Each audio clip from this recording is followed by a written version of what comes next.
Good day, ladies and gentlemen, and happy Halloween!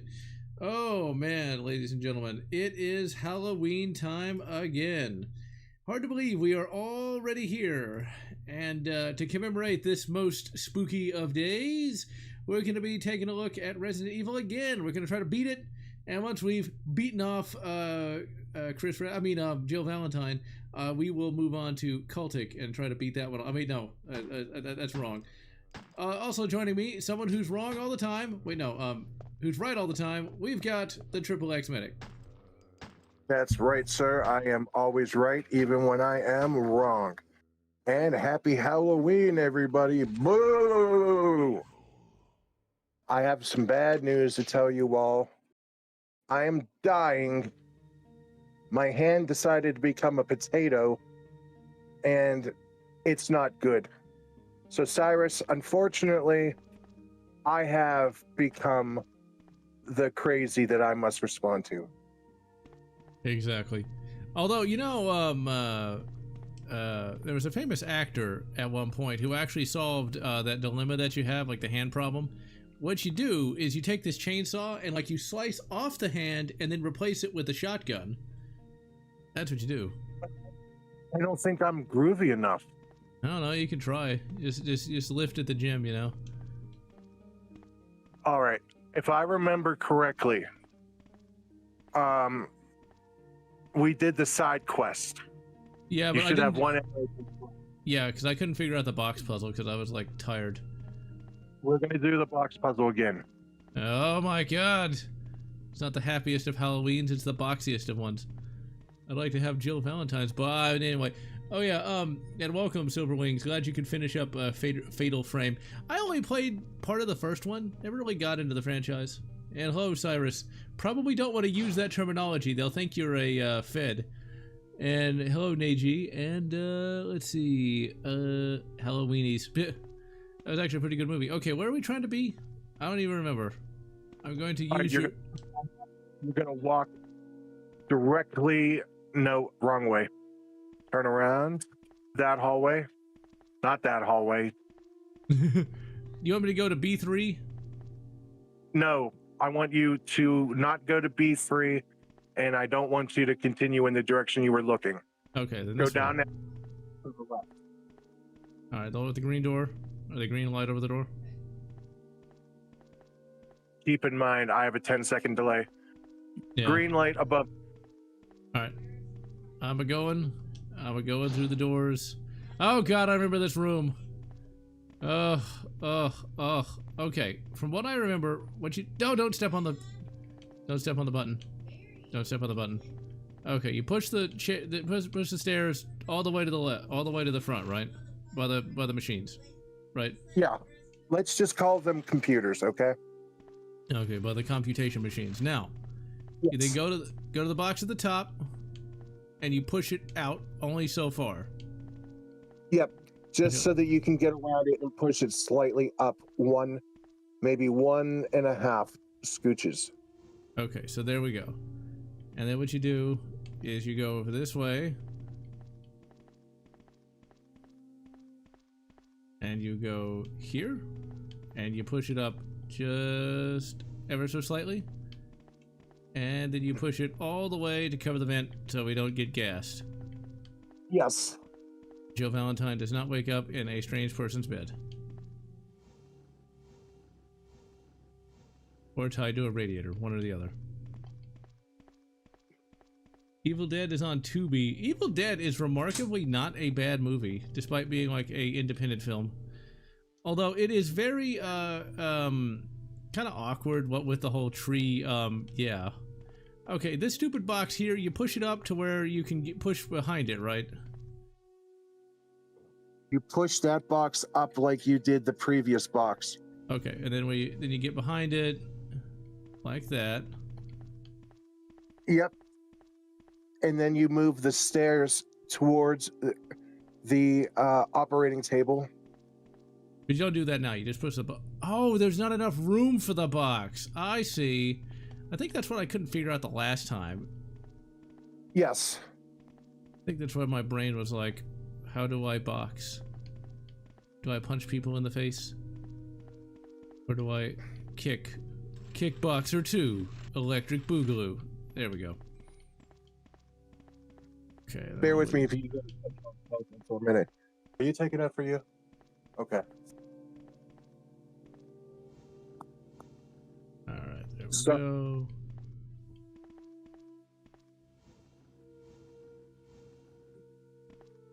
You still there, Triple X, or did you have to go? No, I'm still here. Okay. Now, my question to you is this: did you like Ash versus Evil Dead? To be completely honest with you, I only saw it one time. Yeah, I didn't like Ash versus Evil Dead, the TV show.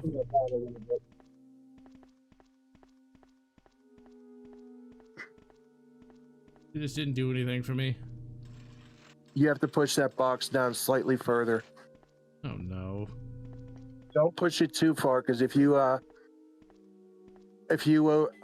uncover the hole, gas seeps in.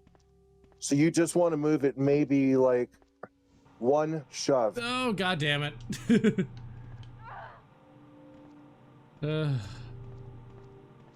See, that's annoying. How bad am I hurt? I'm at a cut. I think this is a. I think this is an automatic death. Okay, no. I'm alive. Okay. Before you do anything now, you see that like sink in the corner? I already moved past it, but I'll go back. When you first enter the room, to the right is a sink. It's got a red. Because you already got. Get the red herb out of the sink. Got it. And combine that with the green herb. Got it. Because that will give you full health from just one green herb. I think this is probably the one place so far in the whole game that really makes the camera angling not work. Because like yeah, you only have like 3/4 of the screen to work with. I will give you that. Well, the problem is it's hard to tell like where you need to be, you know, for that one stupid gas thing. Okay, is that box in the right orientation? Can I just push it all the way across? It looks like you should. You want to push it up a little bit more. Okay. Not towards the come around the box and push it up one, and then push it over. All right, gotcha. There we go. It's like that is kind of hard to see. Oh god damn it! I fucking stepped on it by accident. Yeah, we are going to be here a while, and yes, Army of Darkness is. I'm just going to let it kill me, and I'll just restart. And yeah, Army of Darkness is, in my opinion, the best Evil Dead movie. Why am I not dying? There we go. Is the best of them. Just I've been a long time. Wait, say again? You cut out a little bit. I've seen that death in a long time. Yeah. I mean, it's not hard. It's just kind of hard to tell where you're supposed to be. Evil Dead. Well, we're going to get through this. So help me. Is Chris Redfield really worth it? Is it really worth it, though? Yes. Is he really worth saving? Because, like, isn't You're going to have a really tricky battle without him. But he's the straight white male. We can't have those. Not in a video game. Oh, he has some of the best cheesy dialogue, though. Okay, then we go over here. And I'm using the D-pad. Hello, Grilson. Happy Halloween. Okay, there we go. At least we didn't get the bad OST version. Alright, there we go. All this to grab a whatever. Magnum rounds in the next room and a ammo disc machine. Loft House Cookies. Never heard of them. It's kind of funny what it's considered horror today, though. Like, Frankenstein from the 1930s is not what you'd call particularly scary. I wonder if people back in the 30s actually thought it was that scary in the first place. Or if they were just kind of like... Frankenstein for the actual person. Frankenstein was the doctor. It was the monster that was the scary one. See, my thing about that, though, I know it's like the common joke. It's like, he wasn't... Yeah, I know what you mean. Although in Dean Koontz's Frankenstein books, he actually did have a name. The monster, though, his name was Decleon. So, and he had the ability to teleport with his lightning abilities. I read the first 2 books of that series. They even made a TV show out of it. I read the first 2 books. But then the 3rd book came out like 5 or 6 years later. Not enough space. Not enough space. Okay, I'm pushing it.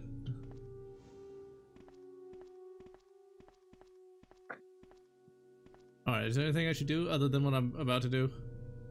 Just keep pushing it forward. I'll tell you when. Well, you want to try to line it up with the box on the top so it hits against it. But what you can do is push it straight down to the computers. And then move that out of the way, and then push the box over. Okay, there we go. That had better work. This had better work. God, I hate boxes. That's not something I'd ever do, especially around solid snake. Yeah. Okay, do we push it all the way to the computers or no? No, one more quarter scooch. We good? I'm waiting to see what happens on screen. Yeah, you should be good. Thank God. Thank the great space Ysmir dragon. Those frosted sugar cookies you can get at Walmart and Piggly Wiggly. I've never seen a Piggly Wiggly around here. Okay, thank God. Chris, you better be thankful unto God himself that we're doing all this just to rescue you. Hey, before you transition between the rooms, grab the red herb. All right. Gonna get high as a fucking kite. Dean Koontz's Frankenstein, Dr. Frankenstein himself was actually named Victor Helios. There's a lot of interesting takes on the Frankenstein thing. There's one in Monster Hunter International where you had like the Frankenstein guy, and what he did is he created a body, but it didn't have a soul, and so like a demon. Is that lined up? You can push it so it butts up against the box. Okay. I don't want to have to do this again. Oh, thank God. Oh. Okay. You know what this is like? It's like a manic game of like suicidal Tetris. Well, thankfully, we have completed Suicidress. But yeah, in Monster Hunter International, the Frankenstein guy creates a dead body, or brings a body to life, but it doesn't actually have a brain or a soul, and so like a demon inhabits the Frankenstein body. Don't exit the room. All right. I guess I have to use the Mo disc. The Modaka disc. Yeah. Okay, there we go. Listen, this is important. So we don't have another accident like we did last week. When you go through the door, turn left. Your left or my left?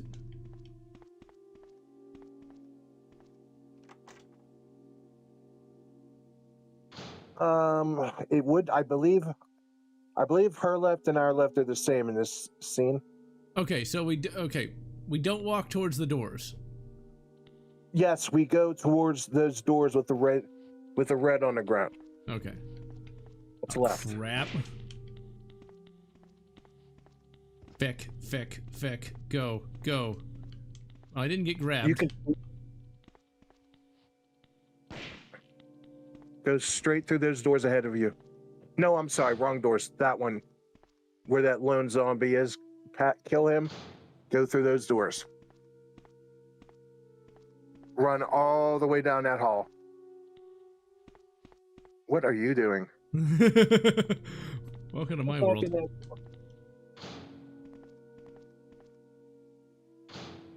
Okay, that's not the right one. No, you went through the right doors, Okay, good. but you went in the wrong door just now. And Just that's run all- all the way down the hall. Gotcha. Go up to that key and push it 3 times.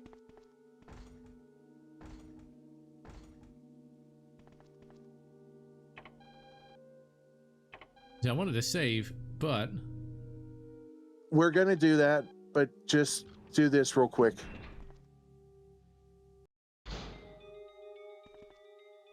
let me reload my 357 here. Let's see. This hallway has no enemies, and you can follow it to its only destination. All right. Gotcha. Jill? Is that you, Jill? Oh, Chris, you're alive! You better be worth it. Damn it, we're in quite a predicament, Jill. I know, Chris. Anyway, I have to open this room. It doesn't work. Well, Chris, I'll be sure to come back and help you soon. Will you wait here? Thanks. I'll be waiting here for you. Okay, we got the dialogue over with. I love how it's like, just wait in this room. He can't get out, you idiot! Yep. Now, I'm going to give this to you as spoiler-free as I can. Something is going to happen, and it's going to tell you that all doors are unlocked. So you need to return here before leaving the laboratory to get him. All right. And So now we're going to go back to that save room you were just at and save, Okay, good. because we are at the climax. Oh my. Yes. Okay, where is the save room? Because I don't even know. All right. So you're going to. It's easier to go out the door and turn right because the hallway's wider. So if you have to kill enemies, That's where, like, That I you can't got- tell, like, what's right or left. Do I go, like, okay, here we are, straight up the stairs or towards the camera? towards the camera. Okay. It's like, I don't know which one's right or left. The camera's ridiculous. Camera's goddamn ridiculous. There we go. I'm just gonna shoot these bastards. Well, that's why I took you this way, so that if they got close, you can maneuver. Alright. All right, you're going to go straight ahead through those doors. The red ones? The red lightning bolt? The ones, yep, lightning bolt. Okay.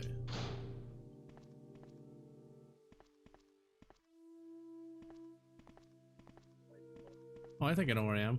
Yeah, there we go. Just run straight into the save room. Yep. Like, not That's my not right, the- you... Not my right, you're right. Wait, what? Okay, here's what we're going to do. Skip saving for right now. It's Or- too late, because I just did. We're going to load up for bear. So go to your item box. It is time.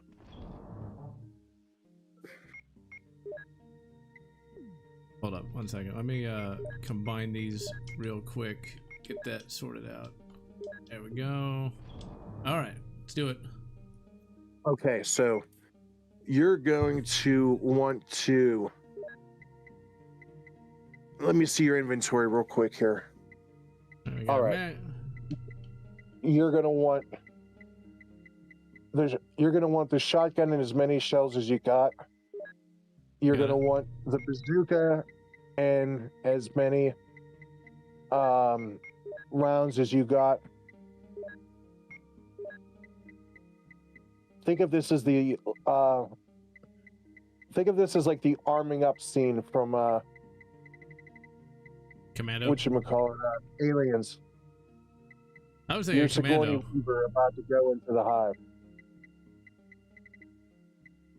So we're not gonna get to see Jill in a Speedo? Damn. I'm gonna take the first aid spray as well. Well, what's got me slightly concerned is that you only have 7 Magnum rounds and 6 in, so you got a total of 13 shots. You have 8 shotgun shells, so this is going to be pretty close. Alright. I think I might have left some magnums in here. Save again. Alright, 1 second. If you left magnums in there, put like No, I the got first them all. aid away so you can combine them. No, I must have already got... No, there they are. Yeah, I was like, I know you got more magnum rounds than that. Okay, there we go. I'll grab the 1 shotgun shell. I mean, what? 12 gauge. Who needs more? If you need more than 1 round, you know you're doing something wrong, right? That's what the boomers would say. Blood 2. Yeah, that works now. And yeah, I've heard it is certainly the game of all time. Are you? And you're all out of grenade rounds No, I got plenty of those. in the box? I've got 5 in the gun and 6 reloads. Okay. The final boss, you don't have to shoot, just run out the clock until Brad tosses you the rocket launcher. No, you if you run out the timer, you will blow up. You will get a game over. Yeah, I remember that from the book though, where he throws the rock. Oh yeah, Cyrus, I meant to answer you in a minute. Coruscant was not really known that well prior to the EU. In fact, originally it was going to be called Had Abaddon. It was going to show up in Return of the Jedi, but it got cut. I think it was actually Thrawn trilogy that introduced Coruscant. All right, we're ready to go shoot Thrawn in the face. No, wait, no. We're gonna go shoot the Cyber. No, the Tyrant. There we go. Just make sure real fast that everything's topped up on ammo. Yeah, we got all the ammunition we can possibly have. We got 2 heals. We got a first aid spray and a mixed herb. Okay. When we go to leave for the final time, you need to have 1 free space open for the signal rocket. All right. Go to B3. Gotcha.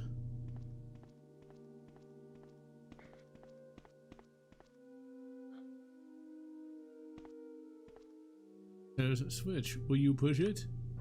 Jill!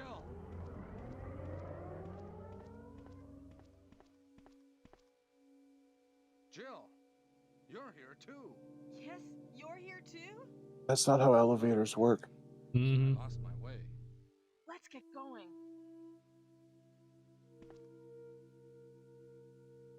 Oh, I'm sorry. These are Japanese. The lift. The lift? What are you, British? So wait, when do we rescue Chris, though? There's going to be something that happens, and you're going to hear that all doors are unlocked, and that's when you go for Chris. I think you should stay away from Barry, Jill. I hear that his wife and 2 daughters will be in danger if he doesn't do everything I tell him to. You are so cruel. Well, you don't have to worry about anything, because you'll be free from this world very soon, Jill. Why do you have to destroy stars? That's Umbrella's intention. This laboratory has been engaging in dangerous experiments, and recently an accident has occurred. Anyway, this disaster cannot be made public. That's why having stars nosing about is so inconvenient. So you're a slave of Umbrella now, along with these virus monsters. I think you misunderstand me, Jill. To me, the monsters you mention mean nothing. I'm going to burn all of them together with this entire laboratory. I must complete my mission, as ordered by Umbrella. Barry, go up on the ground and wait there. Barry! Barry's such a fool. He'll be under the control of Umbrella forever. How come both Umbrella and you can intimidate him by taking his family as hostages? Umbrella? Well, I intimidated him, but it had nothing to do with Umbrella.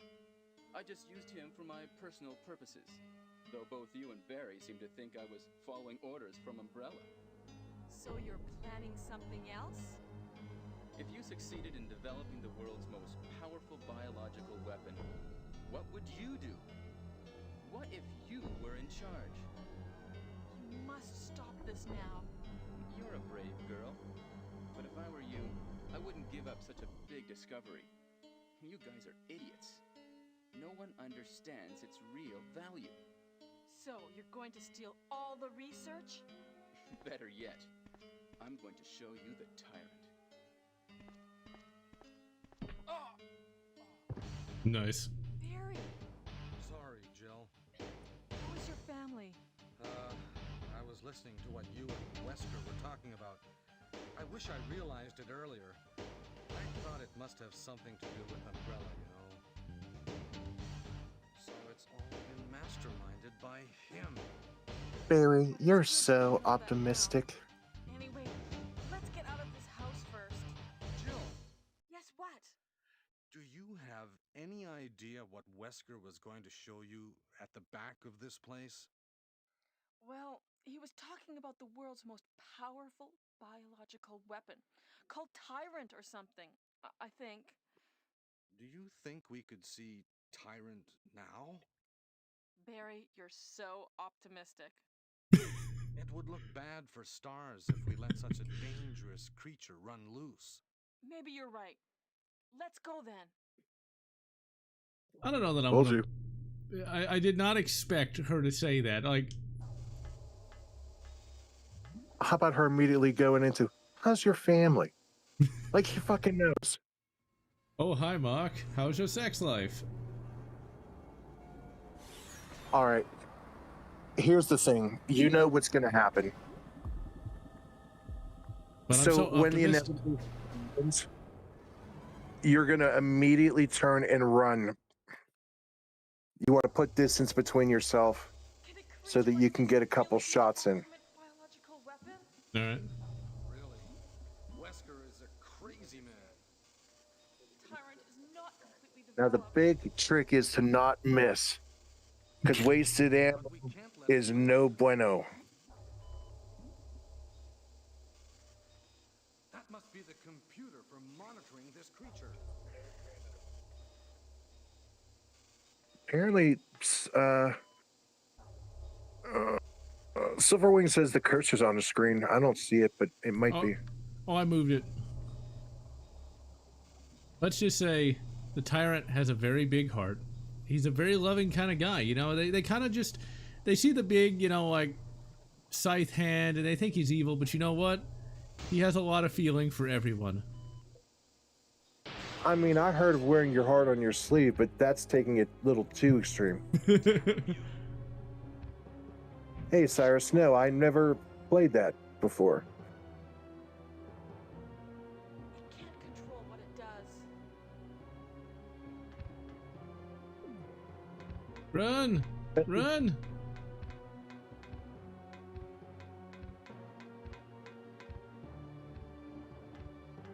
Okay, I need to be able. So should I shoot him? Yeah, this is an arena, so don't get too ahead.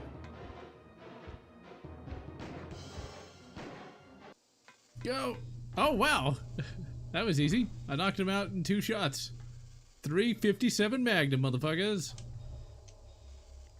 I'm not sure what that thing was sparkling back there, to be honest with you. I think it's just handgun ammo. I'm now pretty what? sure it is, Barry? Oh, he just but I would talked still to take it just in case. It might be Magnum ammo. Why?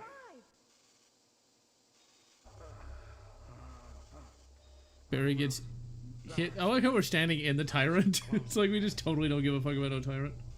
Let's get Yep. going. You're practically teabagging him. Yep. And females apparently can do that. All right, I'm going to warn you something though. All right. When we come out, after we go up the elevator and we go through the hall into the main corridor complex. Yeah. Oh fuck! You don't want that anyway at this point. Yeah, it's not any good. 9mm. Okay, so you want to when you go out the door, I'll tell you when to turn right, but you want your gun ready because I believe there is a chimera now coming straight at you.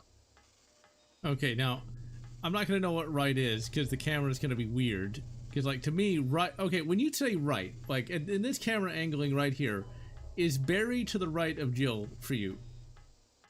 Yes. Okay, so I think we're on the same page. What happened to Wesker? The triggering system has now been activated. All researchers and guards should take cover Wesker immediately. must have set it off. Unlock There's all not much rooms time for left for us. evacuation. Okay, so do we rescue Chris now? First we save, then we rescue Chris. Take cover immediately. Unlock all rooms for evacuation. All right. Gotcha. The triggering system has now Barry just pieces the fuck out. Well, he knows that the PS1 can't handle that many characters on screen at one time. He's helping the CPU. He knows he knows what the score is. And see, I actually remembered where Chris even was. No, I didn't, because I went the wrong direction, like an idiot. I need a vacation. You know, I'll tell you, a vacation for me would be the power actually being on like 2 or 3 days in a row. That would help. Okay, where the fuck is Chris? I'm not gonna try to remember. When you come out the door, you would just want to go straight ahead of you. Okay, But that's the door that when you go through it, I got him. you turn right. I got him. I got him. Great kid. Don't get cocky. I think there might be one more around the next corner. No, don't go that way. Go the other way. All right. I think it even has its back to you.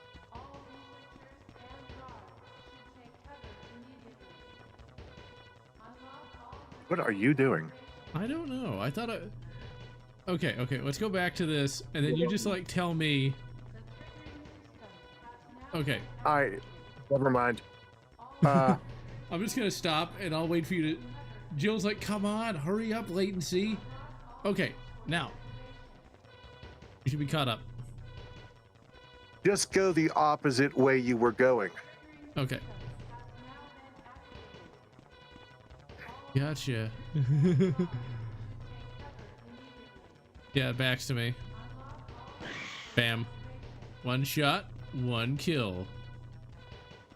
Now go through those doors behind that it was Gotcha. standing Oh, in front.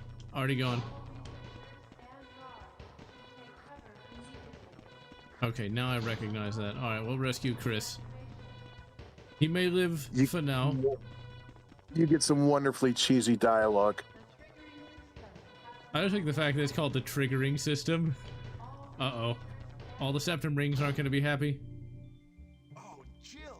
I Sorry for keeping you waiting. think Resident Evil Remake had the best Almost, yes.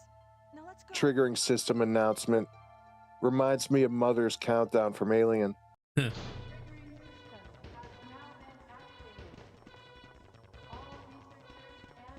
Now, can we save after rescuing him? Yeah, I believe there's one more typewriter. You're gonna, once you go, just follow Chris.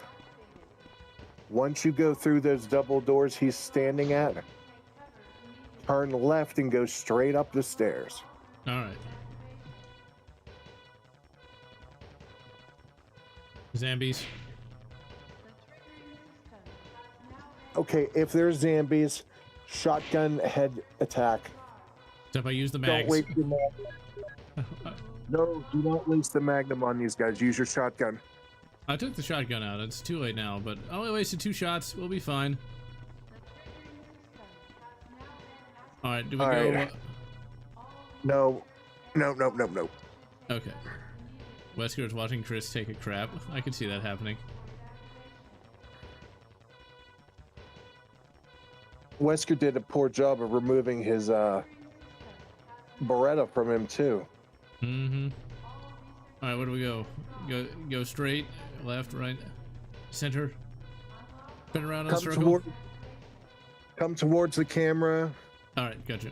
And down the catwalk. All right. Now I'm using the shotgun to take down the zombies. If there are zombies, and there is. Yeah, there's one. I shot him. Let's go. I believe there is a typewriter in this room. I know there's a. There's a box, but there's no save. Okay, that's okay.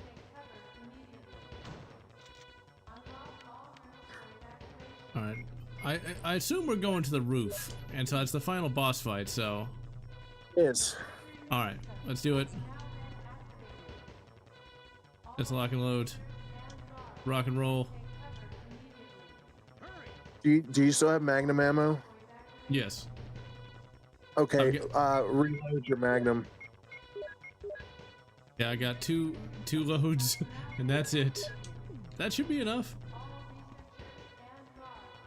Let me see if there's a typewriter in this room. Let me see what's in this room real quick.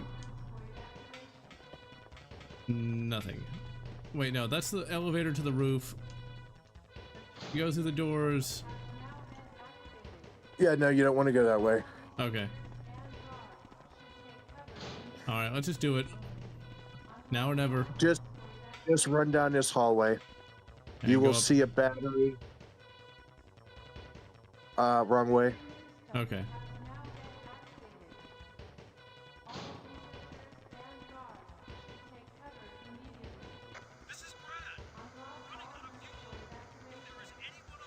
Just follow this hallway. You'll see a battery that you need to pick up. Yeah, it's got Mr. Chicken Heart. That's such a funny translation. It'd be more like chicken shit, am I right? Alright, then you just put the thing in the thing and do the thing. The thing and the thing, and it does the thing. Okay, there we go. Boom. All right. You're going to get a countdown timer now. Yep, I heard it. And when you go up to the airport, you're going to turn immediately to the right when you get outside, pick up the signal flare, and use it right where you stand. Okay. It doesn't matter where you fired from, so you can save a few seconds by just launching it right there.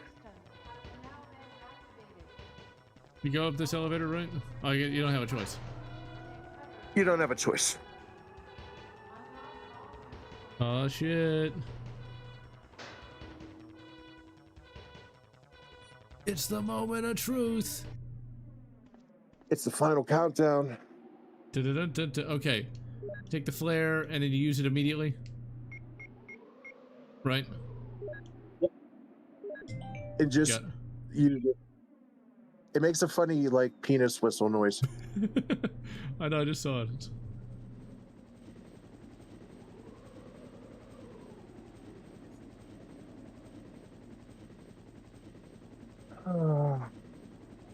He's gonna chuck the rocket launcher out. Now, why exactly was Spec Ops having? Why did they have a rocket launcher in the helicopter, and yet they were armed with Berettas? Well, I mean, Forrest came equipped with a bazooka. That's another. That's a good question. Like, why do they have that? If I was a teammate and we were going to investigate a mansion or like a, Oh you crap! know, That guy's going a lot faster this time. Oh yes. They amp the fights up. If you run too far ahead, he will sprint. So you want to keep just enough distance without triggering his death sprint. I'm probably gonna die. No, I'm not. He dropped the rocket. As soon as you pick it up, fire it immediately. Shit. I am so fucked. No, I'm not. I didn't take that much damage. At least he hooked you up and hit you in the right spot. Oh, god damn it. Oh, no, come on. It won't equip. Yes, it is equipped. Got him. You want it equipped. Got him. Oh, thank fuck too. It's beautiful. It's like I planned it that way. Nothing like a M66 rocket launcher stolen from Commando to save the day. I let her sit on my... Ah, never mind. Silver, I always thought I was the only one that caught that weird line.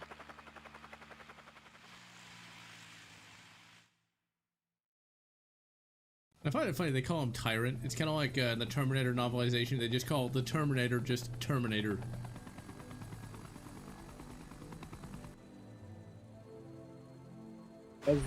As the house blows up, there's like this little piece of black that shows. I always figured that was Wesker's body just flying into the ether. I mean, that's what I thought too. Originally 1976, I'll have to look that up.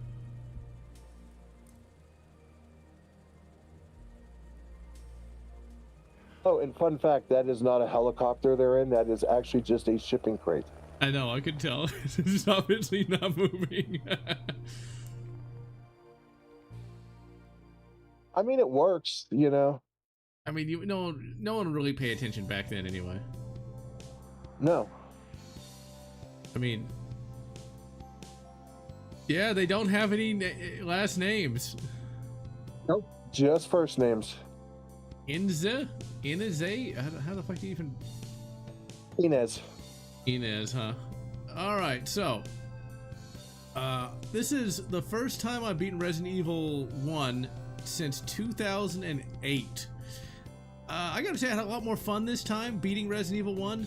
It's a kick-ass game. And the thing is, like, it was limited in scope, but it really did a lot of good stuff. I mean, like, I can see why this sold 11 billion copies and still gets the views on the YouTubes today, because it is really good. to be quite honest, I was around when this game launched, and I was already like 16. So when I say that nothing else looked as good as this, I mean it. Nothing looked as good as this game. Pre-rendered background gave up a lot of free space for like polygon uses for the enemies and the characters.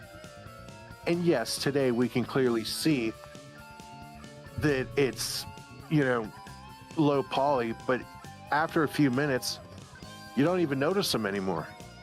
Yeah, your brain kind of fills in the details. That's why, like, the hyper-realistic stuff we get today is just like, you can tell it's fake. Because your brain can't, like, make up the difference. Yeah, I don't like when people do, like, what would RE1 look like in Unreal 6 or whatever. No! Like, burn it with fire! Burn it with fire! I know, it's like, why would you want, like, if this game was a first person, like, or even like the remake of 2 or 3, you would just blitz through everything.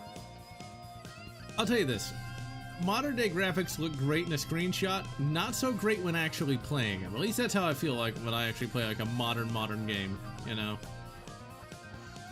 It looks Part of fake the when you tension, play it. Not knowing what was on screen because of the angles. Yeah. Special effects by Gibbs Co. Ltd. By the way, if by some reason you got under 3 hours, you will see a rocket shoot in the background telling you that you've unlocked the infinite rocket launcher. Yeah, we're not gonna get that. I wasn't that good. I'll tell you what, if you're under 4, I'll be impressed. I don't know. There's Especially no way. for your first time in like a long time.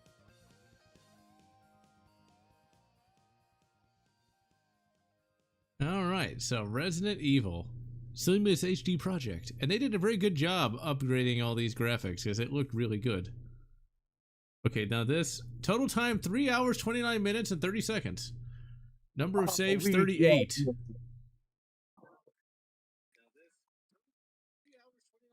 So is that good, bad, or indifferent? 329 for your technically first playthrough in many, many years is great. Okay, I don't The feel number bad of then. All right, I'm gonna save. We might at return least to you get this. Yeah, I got the key. Yay. All right, well that's Resident Evil. Now we're gonna move on to my game, by which I mean a first-person shooter. Big screen adventure. All right, I gotta tell you though, I really enjoyed Resident Evil. I don't think I could have ever played it until the modern days, because there's just no way I could have really have appreciated it back when I was a kid. I would have not had the I would have not had the patience really to do it. You know what I truly love, and I think a lot of people feel this way too. It wasn't trying to reinvent anything, and it certainly wasn't trying to tell a deep story about the evils of man, you know, and what they produce. It was B movie camp with A-level visuals for the time. Yeah. It's just meant to be a good old-fashioned fun kind of thing. I mean, you got attacked by the same snake twice. Baby spiders, one big spider that goes down in one hit, 3 sharks, gorilla-looking toads, Toadrillas. and a man with his heart on his sleeve. It's some good stuff because it's original. It was good shit. Oh yeah, also hello really, and yeah, we'll be doing RE Survivor. I think next month. Go on. Oh, Resident Evil Survivor. Oh, we don't talk about Resident Evil Survivor. I thought that was that PS2 one you mentioned. No, it's Dead Aim. Never mind. Dead Aim. Yeah, Survivor is that game that's so bad, people have started to appreciate it for its awfulness. Keep in mind, it came out well after the PS2 was out, and Code Veronica had already came to the system, but they put it out on the PS1 anyway. Which is kind of weird, but I'm not surprised. It's a Resident Evil game with no saves. You're meant to beat it in one go, all in first person. Beat it in one go. Yeah, I wouldn't want to play it just for that alone. Think of like House of the Dead or Area 51 style gunplay with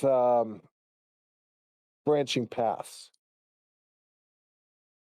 It doesn't sound too awful, but I'm not sure I'd want to give that too much of a shot. All right, let's see if I can't remember the controls for this.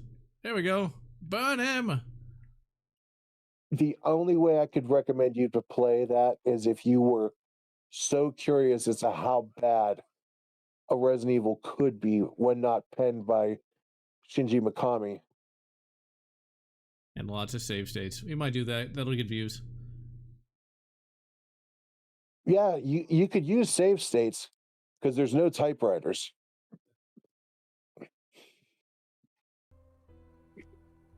Oops, I forgot to change the sound. There we go. Oh well. We got it working now.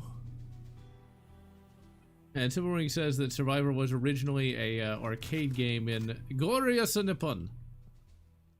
Yeah, and I do know about them trying, like, Shinji Mikami made this game called Sweet Home, which was a game about people in a mansion. Stop me if you heard this one. They go in to investigate. There's monsters. You have permadeath. You can lose people in your party. And the goal is to find the mystery and survive. Yeah, I have the ROM for that. I just never got anywhere, and I just kind of like waddled around for like a few minutes. Now, I have nothing against the game or Shinji Mikami, but it's like, please stop trying to remake Sweet Home. Which is, I think, a random Japanese movie that no one really cared that much about.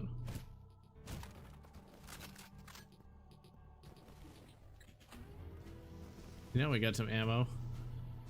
Yeah, so this is a horror first-person shooter. It definitely takes after Dusk quite a bit. This game we're looking at here was done entirely by a guy, like one guy. This reminds me of Redneck Rampage. You know, I've never played that. Redneck Rampage is the Duke clone.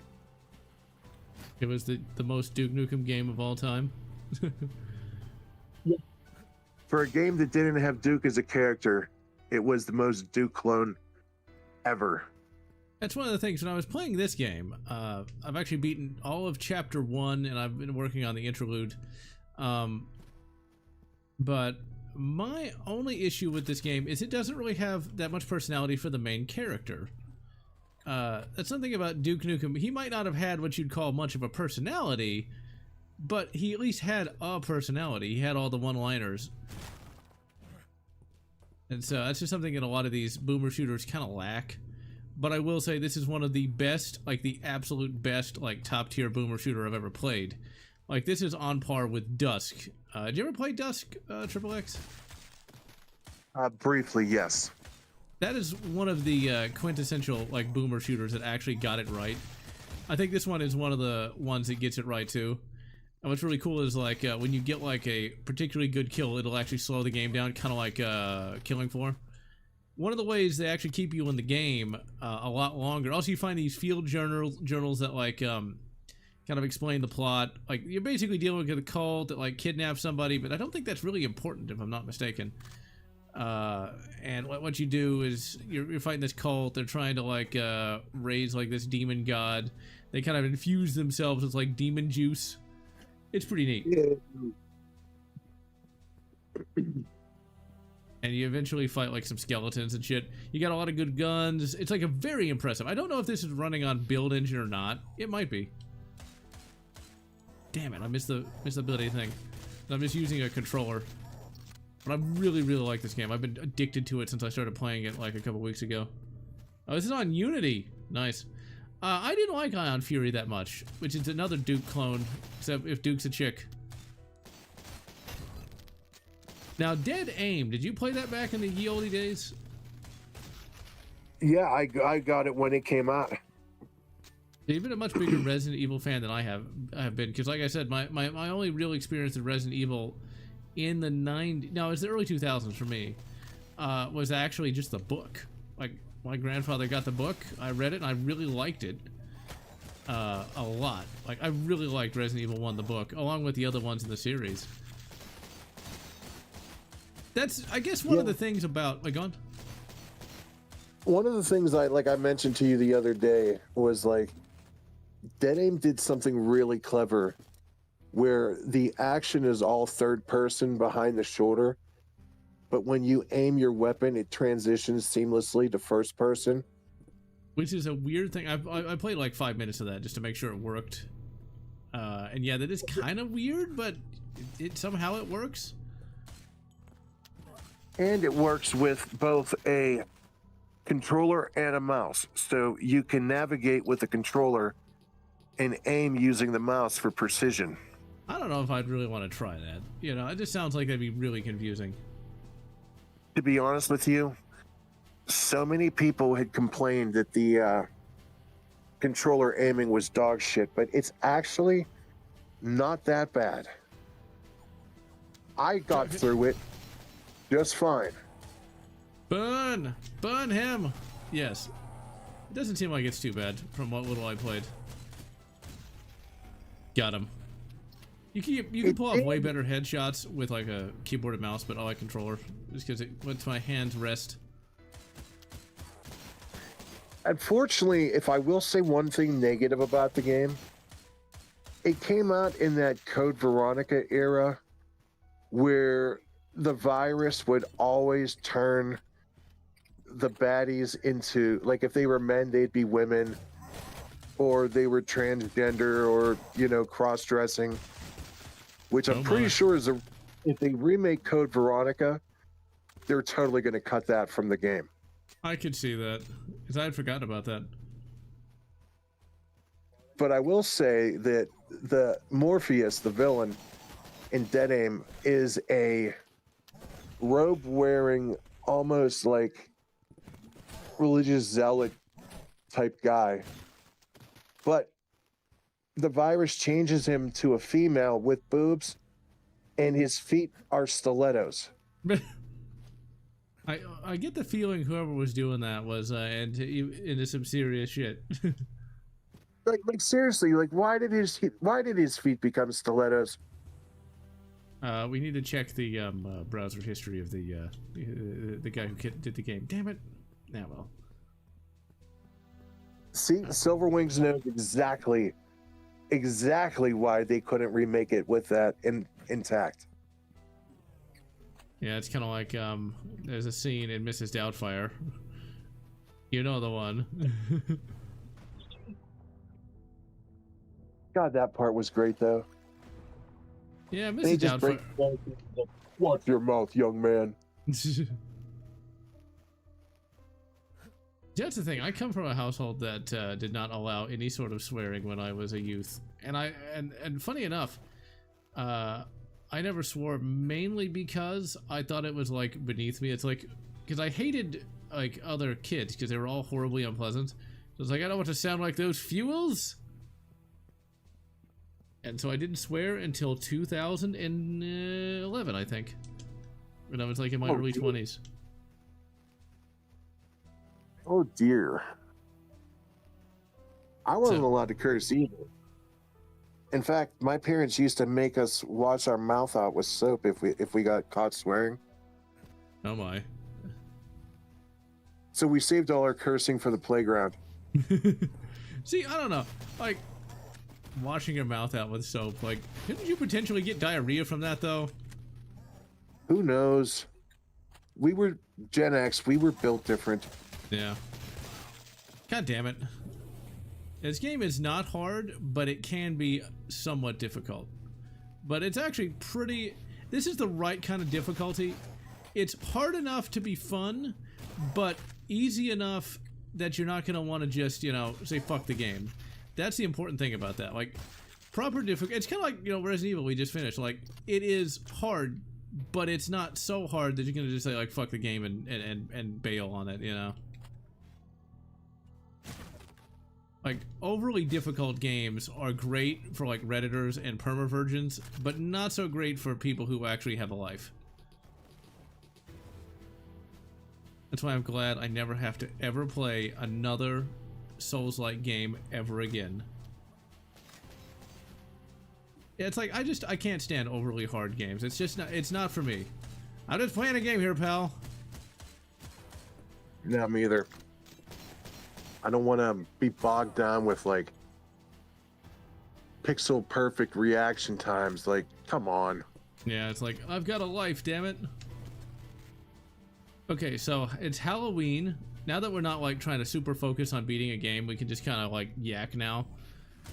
We're gonna do like some hyper focus. I think what we'll do is we power through Resident Evil. I think what we might do from now on is like we'll have like one stream a month where we hyper focus on actually beating a game that requires like us to pay attention, like a Resident Evil, and then the rest we just like have for basic yakking like we normally do.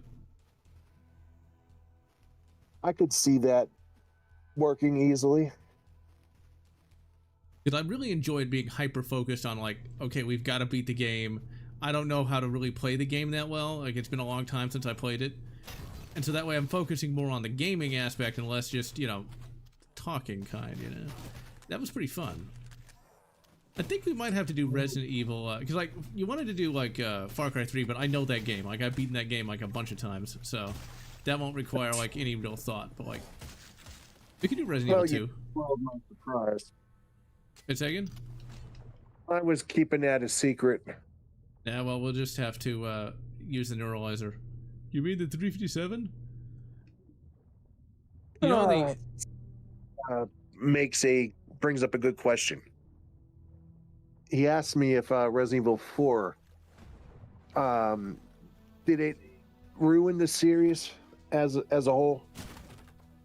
And to be quite honest with you, I liked Resident Evil 4 not as a Resident Evil game. I really wish it was called something else. But just putting Resident Evil on a game doesn't mean it's a Resident Evil game. Like 7 or Village.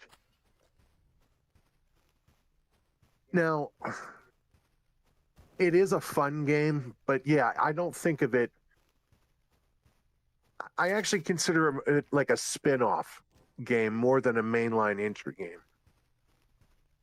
I can see that. And the remake actually it keeps everything intact while only omitting little things that really didn't need to be there. And it was one of the best preservations of remake I've ever seen, because as good as Resident Evil 2 remake was, they cut a lot of shit. We can't even begin to talk about 3 remake and all the shit they cut out. But 4, at least, they got back into good graces. I will tell you this about Resident Evil 4. From a marketing standpoint, it's a good idea. Because, you know, Resident Evil, it gets the views. It gets the eyes, you know, that other games don't do. It has the nostalgia factor. And the way they did the gameplay is also a good marketing move as well. I mean, yes, it's not going to be as complex or as difficult as Resident Evil 1, 2, and 3, or, God help you, Code Veronica, but what it will do is get people to play it. Because, like, me, a non-Resident Evil guy, that's the first Resident Evil game I ever beat. Because it was actually playable enough for even me.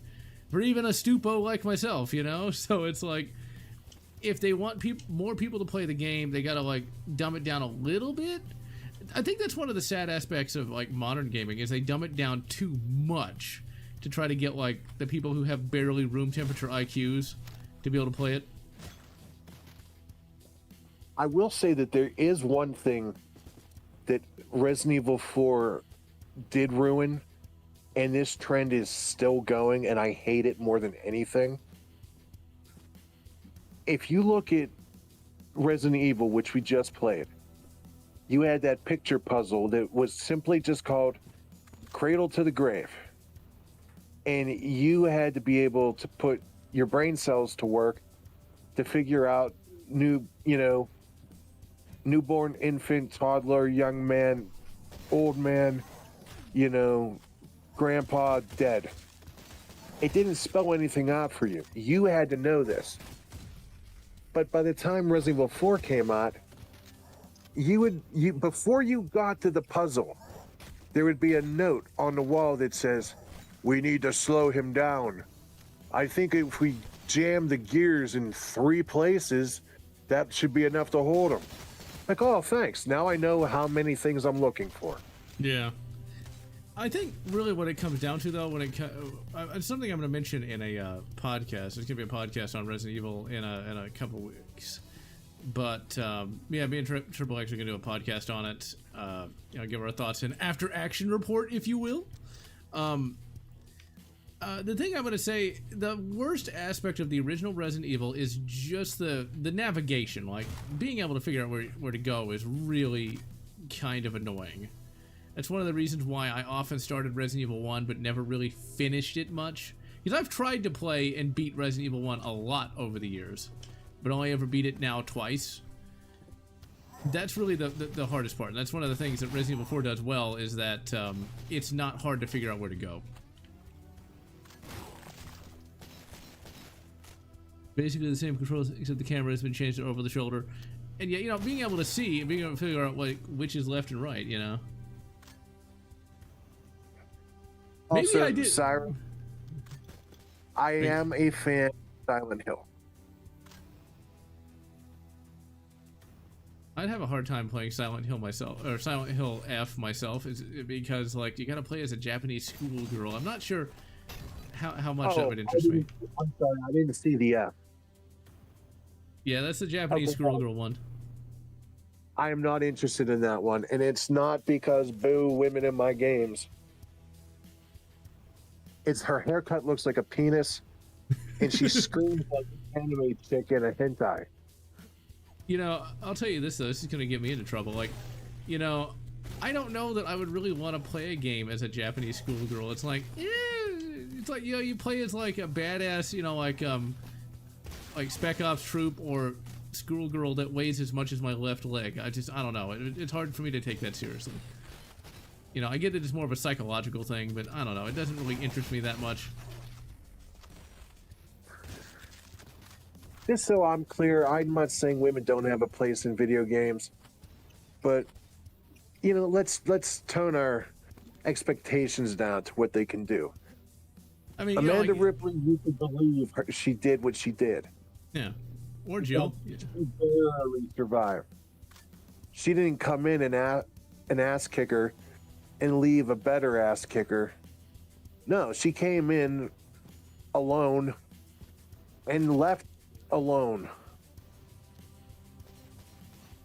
And also, it's not a Japanese schoolgirl. Like, you know, Jill, I have a lot of respect for Jill because, you know, she's a popo and knows what she's doing, you know. That's why I prefer Jill over Claire any day. I don't know about that. I like Claire because she's sexy and can shoot a gun and ride a motorcycle. Well, that's the thing. Like, Claire works in Resident Evil 2 because it would make sense that a rookie cop and her would try to survive the outcome. But by the time you get to Code Veronica and she's outrunning a chopper gunner, Okay, yeah, that's pretty silly. Yeah, like you're just the sister of Chris Redfield. You weren't in the Army or Air Force. Okay, we're about to get to a point that's really bloody awesome. And Silverwings brought up a good point. You did not look at the map during your playthrough. Yes, this is true. And I probably didn't do it in any of my other playthroughs either. Oops. In all honesty, there's never really a time you need it. Like, I know the mansion, the guardhouse, and the lab like the back of my hand.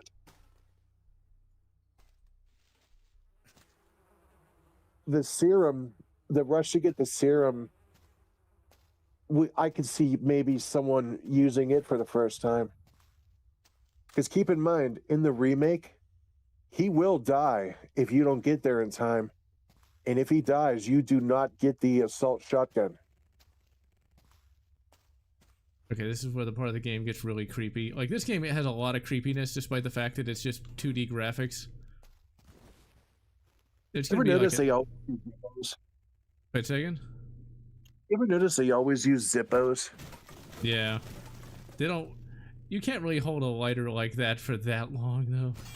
You're about to hit the first boss. Red hot right now. Yeah. And if it was a plastic one, yeah, it would be melting. And, you know, like, I remember trying to do something kind of like this with, like trying to light up fireworks.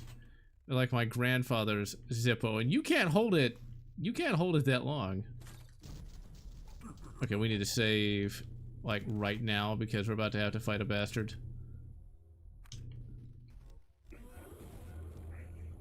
Wait, why isn't it letting me oh damn it, it's not gonna let me save, is it? Okay, what we want to do is we want to use fire. We want to burn it with fire because There's gonna be a chainsaw boss, like Dirty Sanchez. And we do not want him to get close to us because he can hurt you bad. One of the annoying things about this game, though, is like, yep, there we go. We got him because he's on fire now. Like, a lot of the bosses, if you set them on fire, you can really do some damage. Like, there's a lot of hard bosses in this game, and you can shoot them all day long. And it'll kind of hurt them, but if you set them on fire, it's all over for them. We got to fight a psychic enemy later on, and that thing can, like, throw barrels at you. That could be potentially an insta-kill. Yeah, see, this is my kind of game. I don't have to do any crest puzzles. I just get to shoot people in the face. If they can't be settled by bullets and explosives, I don't care. Exactly. But see, the best part about, like, Resident Evil, or even this game, is they were trying to make a good game and not just, you know, have the greatest of all time, man. These people try too hard. They knew they weren't going to create Game of the Year. But they did give us something that we loved. Well, that's the question, though. Like, does something have to be perfect to be a Game of the Year kind of thing? Like, you look at how kind of janky Resident Evil is, really, and yet it's a game that's endured for 30 years. People still play it. We just played it now, and it's still perfectly good. Before I met you, I always wanted to do a YouTube channel where I would play games, and the channel would be called Perfectly Imperfect. Or Imperfectly Perfect, where these are games that are just riddled with imperfections, but they're absolutely perfect anyway. Well, it does kind of come down to what is the imperfection, because nothing's going to be 100% perfect. Everything's going to have a little jank to it. But, like, you take something like that Starship Troopers game. That game gets boring because they didn't really balance the difficulty. Like, a lot of those levels go on way too long. They have way too many bugs you gotta kill, you know. And so that's a game you don't really want to beat much unless, like you're a super, like, Starship Troopers fan. Whereas Resident Evil, it's hard to figure out where to go half the time, but it's not gonna stop you so much. It's not gonna make you hate it, I guess is the best way to put it. See, my two go-to examples are always Red Faction or The Saboteur. Red Faction has a lot of bad dialogue and some rather out there NPCs, but that does not distract from the game. And The Saboteur, as much as I love it, and it is in my top 5 greatest games ever made, it has so many bugs, and you will see bugs like floating cars or levitating enemies or random NPCs dying that aren't even part of the mission. Yeah, it's kind of jank. I can distract from how fun it is. Yeah, that is a remarkably good game, and it's so sad that it's long since been forgotten. Yeah, well, thanks EA destroying Pandemic and Sledgehammer. Damn, I didn't get him. By the way, real quick, I want to apologize to everyone in the chat. I have a nasty infection in my left hand, and it's extremely painful, so I'm sorry if my voice is a little off today, shall we say. See, though, okay, I'm going to tell you, like, people do that, like, on YouTube. It's like, I'm sorry if my voice is off. I don't even bring attention to it, because I'll tell you why. Nobody noticed. I've talked to you all the time for, like, this entire past year, and even I didn't recognize it. You sound a little more strained. Nobody would notice. But see, now everyone will notice, and they'll judge you harshly. I always hated my sound of my voice. Everybody I think does. I sound fine, but when I hear my voice played back, I'm like, oh, Christ. I wonder why that is. There's probably a scientific explanation for that. And it's not necessarily just like your own voice can sound different when you hear it played back through something artificial. I guess because, like, you know what you sound like to your own ears, and so when you hear it from something else, it's a little weird. Yeah, it's strange that that does that. One of the times that it was somebody else's voice. Damn it, I can't. I got him. Burn! Burn! This is my kind of game where You talking about Darth Chico when he thought his voice was mine? No, not that. When you actually hear somebody's voice in real life outside of online, it is different. Oh, right. It is different. Damn it. Back in the day, I interned at a radio station, and these DJs were like high energy DJs. And I swear to God, it was like they sounded like metalheads, but then you meet them in real life, and they're like, "Oh man, my golf putter scuffed."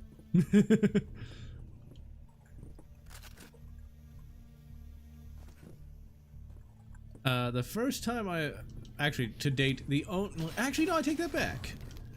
The reason why I mentioned that, like, god damn it, that, like, people sound different in real life versus online is when I talk to my ex in real life. It's like, wow, you sound a little different. And Cyrus, Cyrus, I don't mind. So it's a blood infection that turns into cellulitis, which basically makes your hands swell and your arm gets real warm, and like I can't really use my left hand for anything right now. And like I was telling General, like you take for granted how often you use your non-dominant hand. This is true. It's like if you have a band-aid on one of your fingers and it's like, well, I can't use that right now, and it's like, oh dear. You never know. And it was not a job-related injury. And I think there's a lot of people that are going to be having their cellulitis fixed as of tomorrow. If you know, you know. You know, you know. They're not going to have to be worrying about that anymore. I think you meant to say cellulite.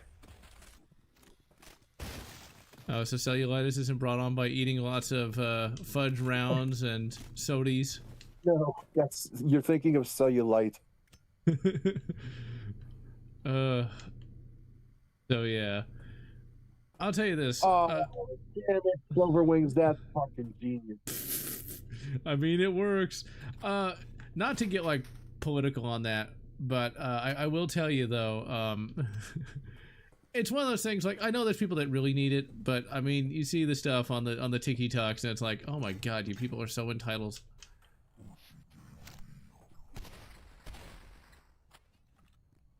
I like how I like how some people are saying that they're going to acquire said goods through less than, let's say, legitimate ways. And if anyone tries to prevent them, they are going to, say, do the old stabby. Yeah, try that Like here. A snowball party with fists. It's one of those things where, like, I love the fact that I still live in good old-fashioned Texas land.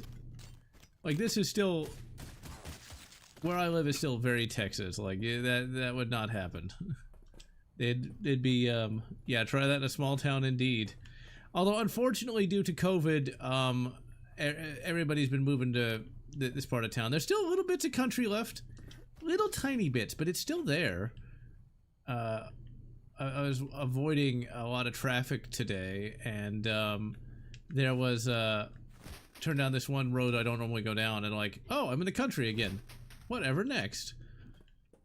But they were already building a bloody housing addition. It's like, no, go away, people, go back to Canada. Okay, here's that creepy psychic enemy. Look at that. Look how creepy that is. It's awesome. And they hurt. Okay, so Triple X, what's your first ever horror movie? Like, what was the first horror anything you watched? Alien. Nice. I honestly don't remember what my first horror movie was. No, I don't fish. I've gone fishing once or twice, but there's not like any place around here you could actually do that at anymore. The one place I did fish as a kid, it is now a giant warehouse. They call it Progress. After that, it got turned into a giant warehouse. Not really. But the one movie from the 90s I remember watching, that my grandmother was like, "You can't show that to him. That's overly violent." My grandfather showed me the classic Event Horizon back in the 90s. No fucking way, dude. I was just about to say that. I Yep. was like 13 or 14 when I saw it. I was literally about to say I saw Event Horizon really young. No, I was even younger. Yeah, and that's a movie that's a screen for 13-year-olds, let alone young general. And so, yeah, I mean, I watched it. The scene where Sam Neill shows up, like the demon Sam Neill, Demon Neill. Yeah. Texas does have good fishing, but I don't do it just because. Oh yeah, this soap right here is a reference to Dusk. I don't know if it's a one-hit kill or not, though. We're gonna find out. We're gonna find out because in Dusk the soap is a one-hit kill. Oh, I think I know where we need to go. Okay, but yeah, when Demon Sam Neill shows up, like my grandmother was really kind of dubious about me watching that. Really kind of dubious. See, oh wait, here's another question. Do you consider Terminator a horror movie? Not all. The first Terminator, Yes. not Terminator 2, but Terminator 1. Yes and no. It's a slasher, definitely a slasher. But It does. It's- Hold on, wait. It does. The soap is a one-hit kill. Go on. good. It's not, like I said, it is a slasher, but I just don't see it as a horror movie. I see it as more like a action slash type movie. I don't know. For me, I think it's horror. Well, I guess the question is, what is horror? You know, what makes a horror movie and an action movie an action movie?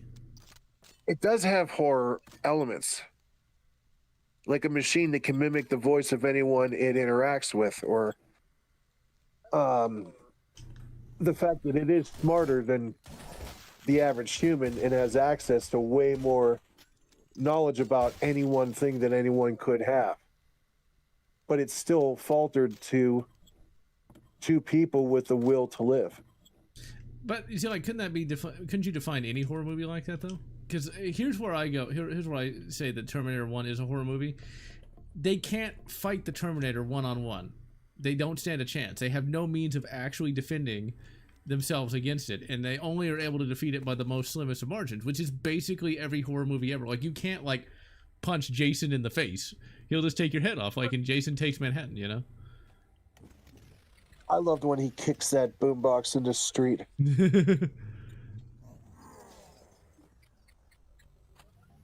But yeah, I agree with you there. Like, conventional weapons won't do it, but slow it down at best. So, like, that's why, you know, like, Alien is not a horror movie. No, not Alien, Aliens. I'd actually say that Aliens is a survival horror movie. No one ever calls it that, but I will die on that hill, because you think about it.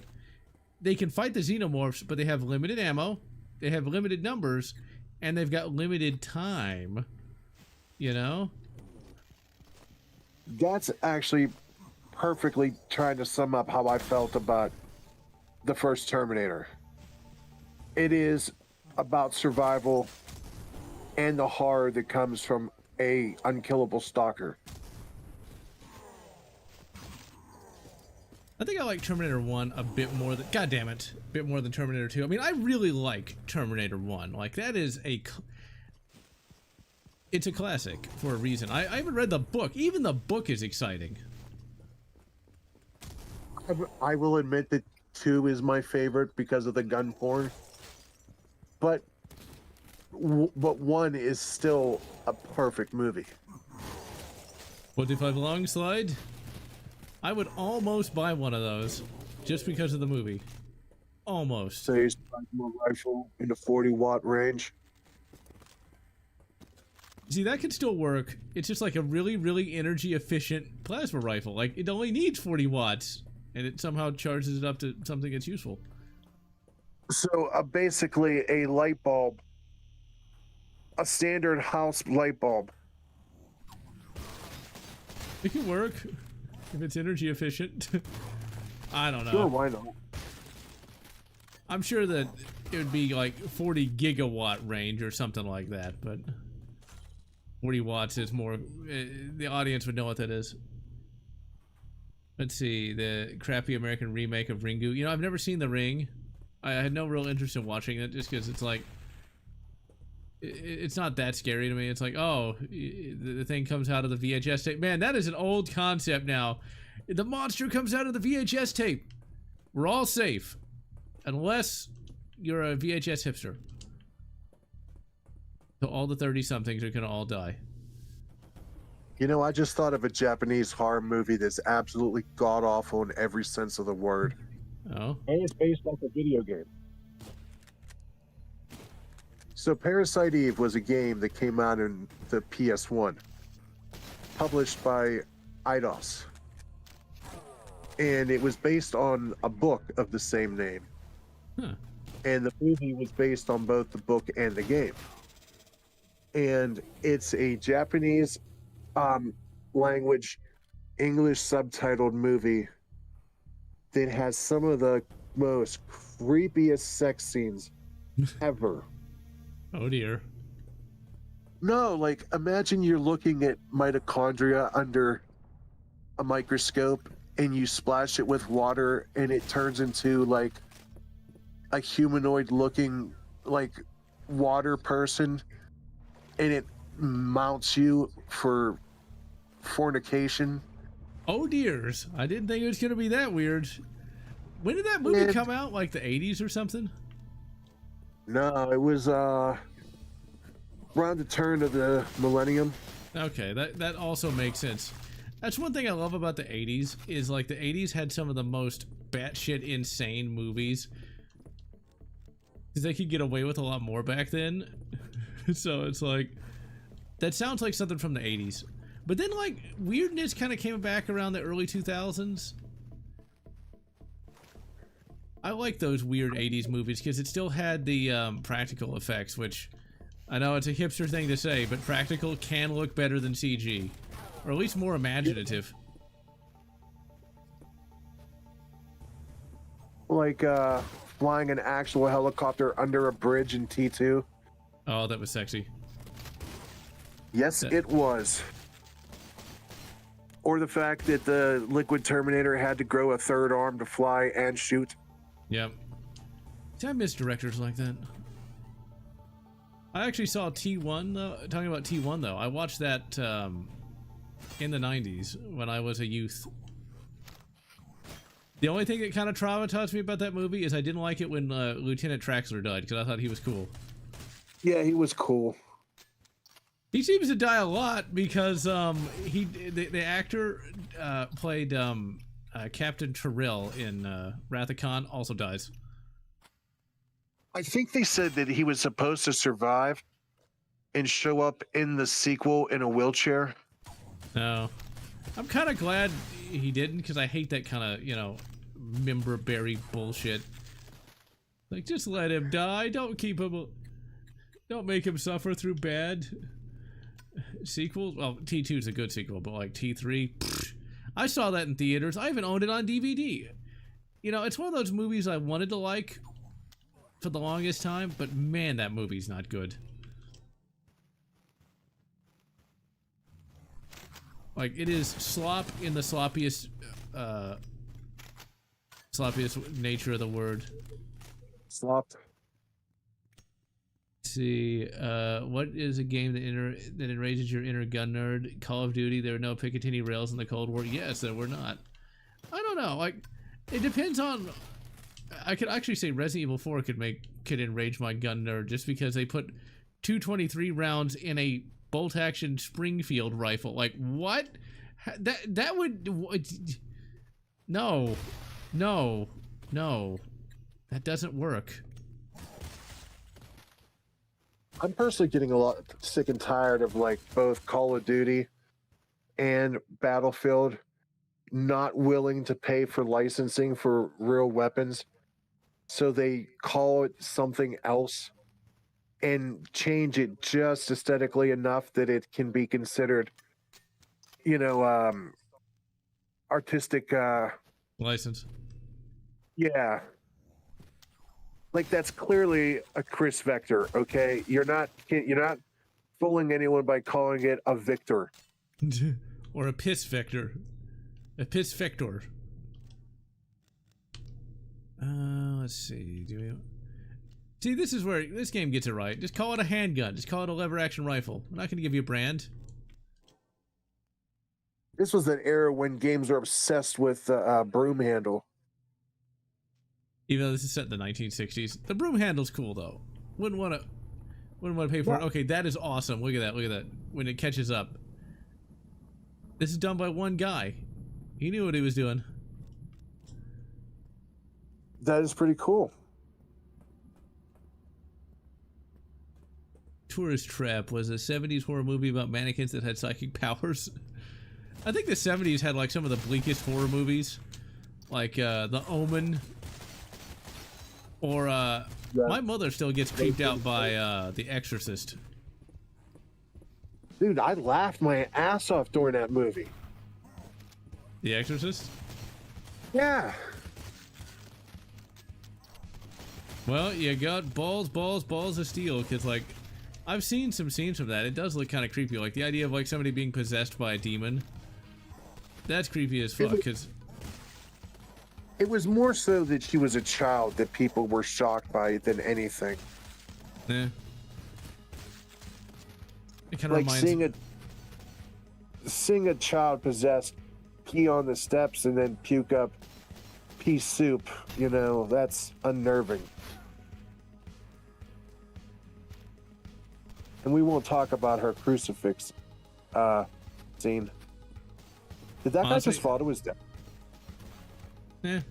Well, I mean, the thing I remember the most, though, is the Scary Movie 2 parody of that. I never liked the Scary Movie movies that much, but I will admit that one was pretty funny.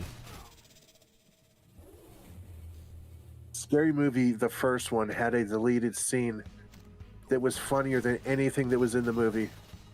That sounds about right. Gal, you're touching my spine. I can see your waffle. I don't remember anything about that movie other than,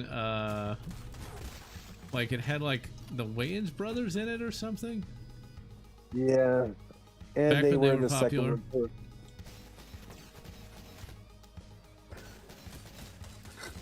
I really like the 80s styled music in this game. I don't know if it really comes through on stream because I have to turn it down so people can actually hear us, but it is good. The 80s had some of the best music. When I went to get an icy today, people at the gas station were fucking rocking out to a Bon Jovi song. I forget which one though. Living on a Prayer. No, it was a different one. There's one I hadn't listened to all that much. Maybe it wasn't Bon Jovi, but anyway, it was a song. I was actually singing it earlier today, and now I can't think of it during the stream. It's okay. But yeah, the Omen was kind of creepy, like the son of Saitan, Randy Rhoads, a classic guitarist. Yeah, also this year, Rip Ozzy. He's gone at last.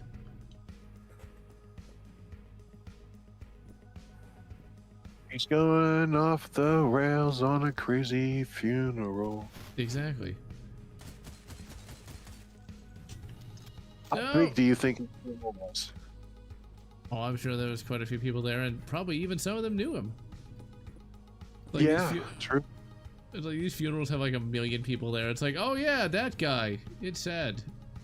I mean, since he's famous, of course they knew who he was. But like, you have all these people that you've never seen at these funerals. It's like, who are you?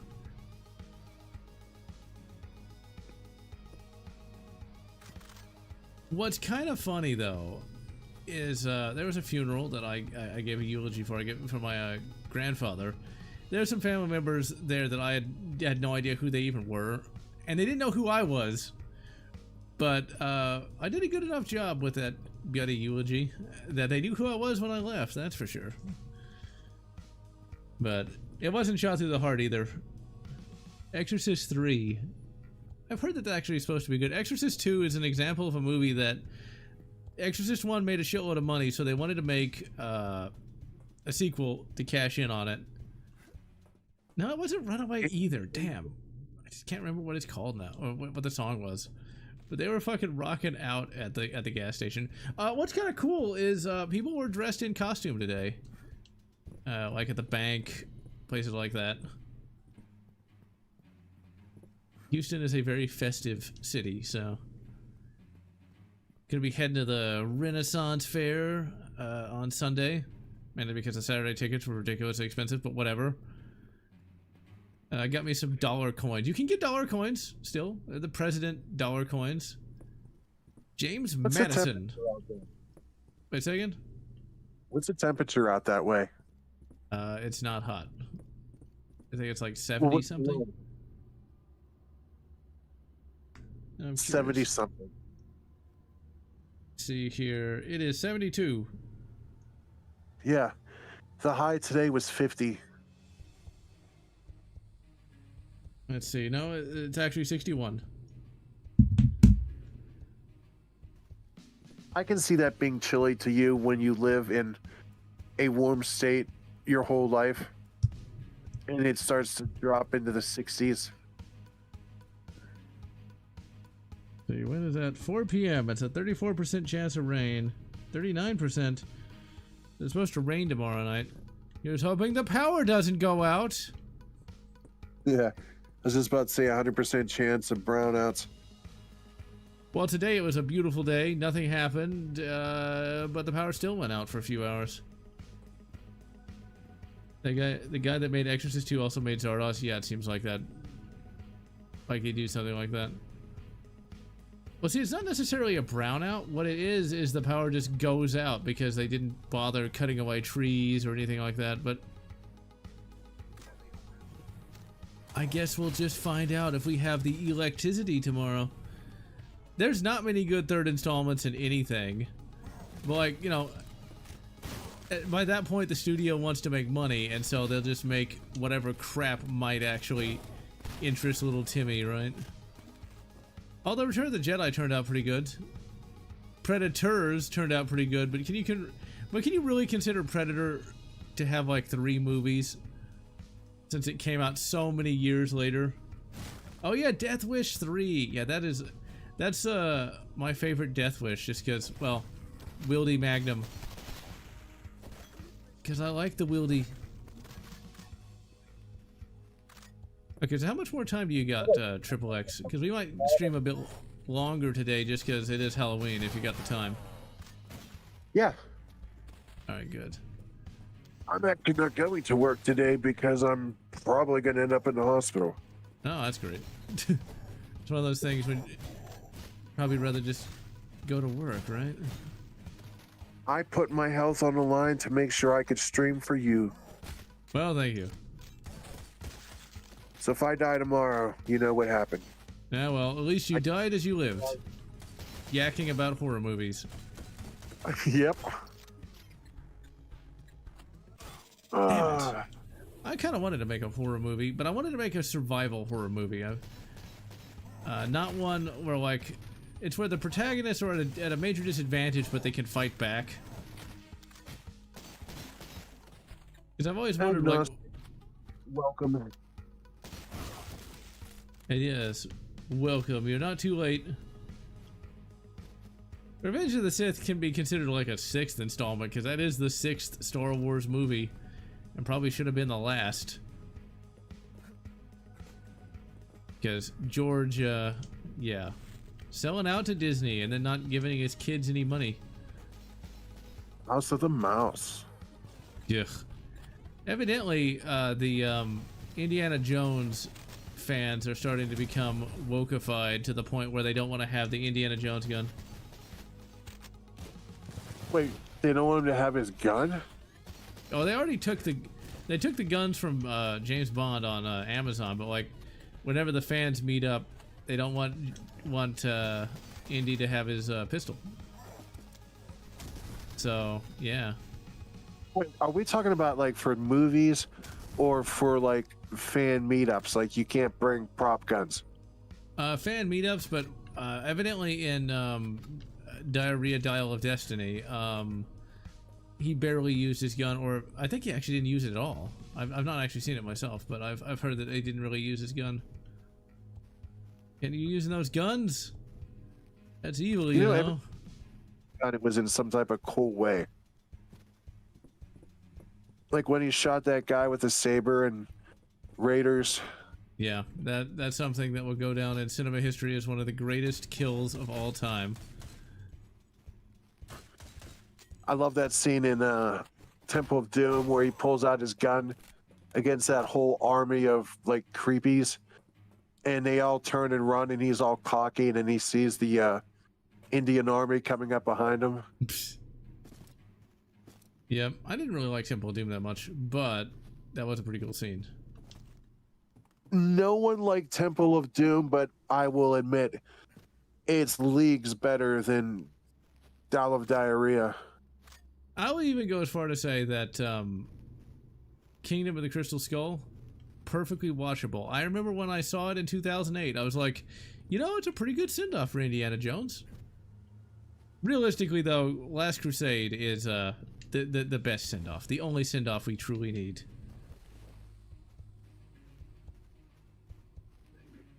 It's a shame what happened to Harrison Ford, landing his plane on taxiways. Yeah, he got old, I guess. Yeah, it happens to us all. I think I'm lost again. Oh, there it is. Wow, I'm an idiot. I need a vacation. I doubted Lucas's ability to make any movies after he did the prequels, after he did Phantom Menace. So, yeah. I'd like to be rich enough to collect a plane. I don't think I'd do it, but I'd like to. I'd like to be rich enough to have electricity. I mean, that'd be nice. I mean, being able to, you know, have these lights on all day, every day. The things we take for granted. Yeah, people are getting pissed around here, though. Might have to install some kind of, like, battery backup or something, but that's ridiculously expensive, and I don't want to do it because it's like, man, why can't they just do their fucking jobs? Or why don't, like, why does it... A minimum of $3,000, and that can quickly get upwards of 10 fast.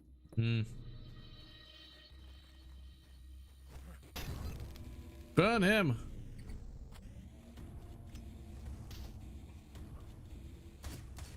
Yeah, we gotta fight all the zombies, the Zambambos.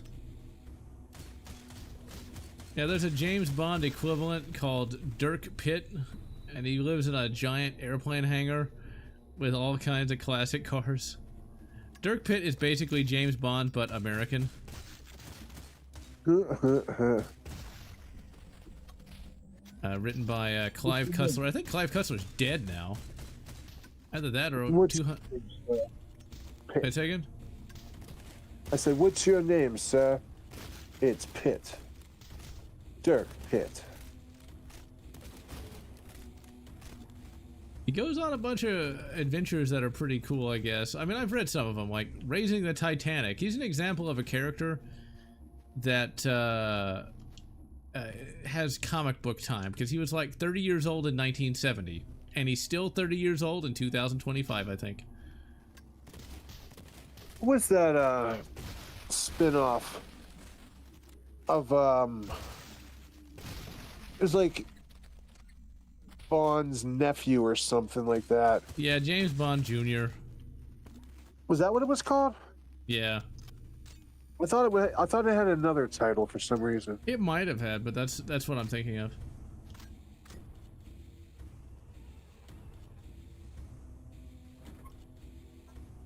Oh, You know, I'm not playing Resident Evil anymore, but I still gotta find a crank handle and a gear.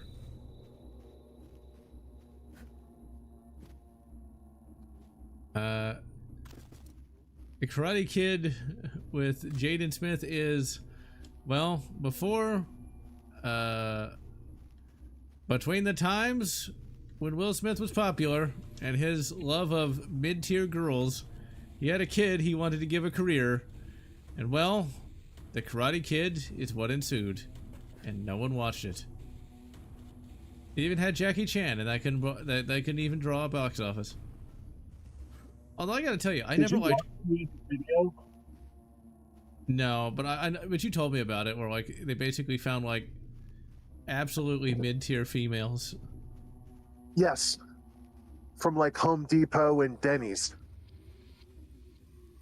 That doesn't make any sense to me. Like, surely you'd have enough money to hire, you know, like some basic tier like OF girls. Surely.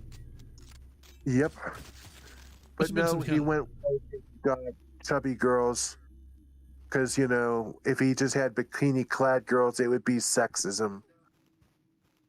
Okay. They just don't know, I guess. And I want you to keep in mind too, if you watch the music video of him singing and dancing, he's 65 years old.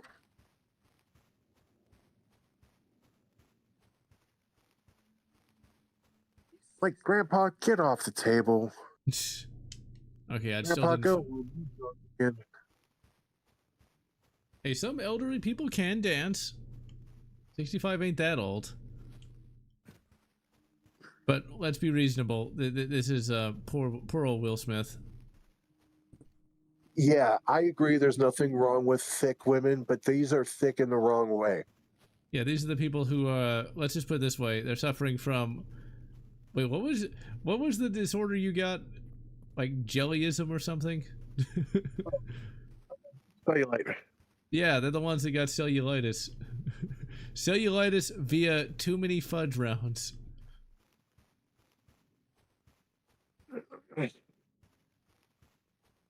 Yeah, these are the type of women that sue airports because the airplane isn't wide enough.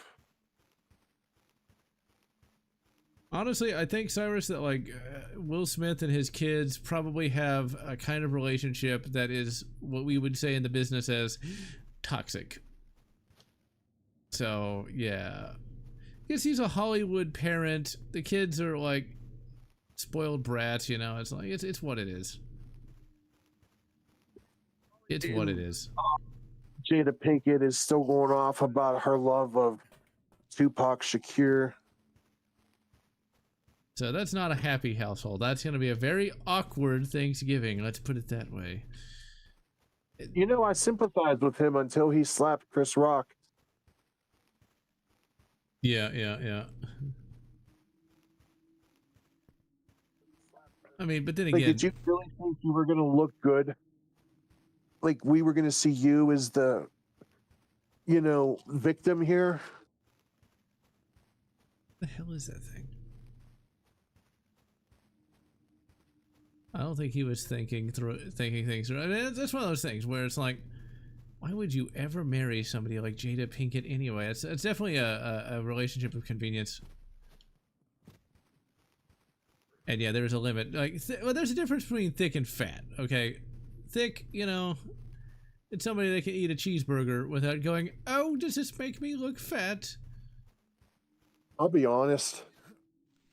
There's no way in hell I would find Jada attractive enough, even with Agnostic's penis and Cyrus pushing. Exactly. G.I. Jane, can't wait to see it. Where the hell is that bloody gear? Eventually you do get a flashlight. Oh, and Kind of like in 5 seconds. I just had to borrow the penis. You can have it back. Oh my. Oh my indeed. I washed it. Oh dear. With Well, I alcohol. wasn't going to give it back dirty. Where the hell is that gear? Found it like 2 seconds the first time.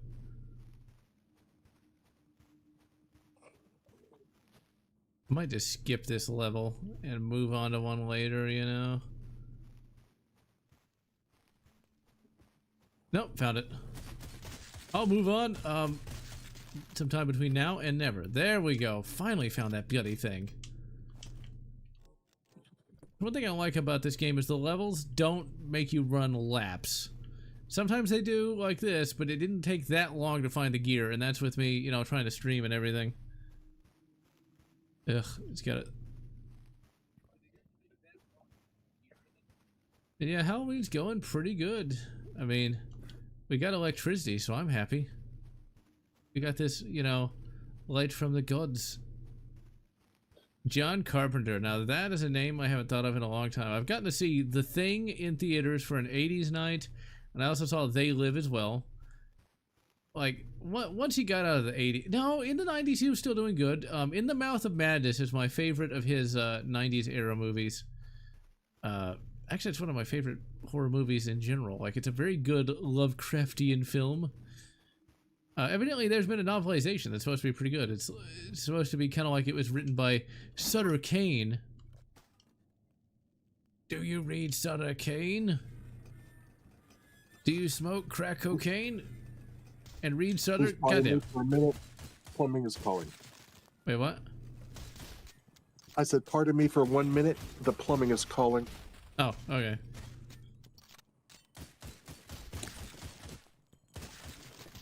Might try to get it. Let's see. How hurt am I?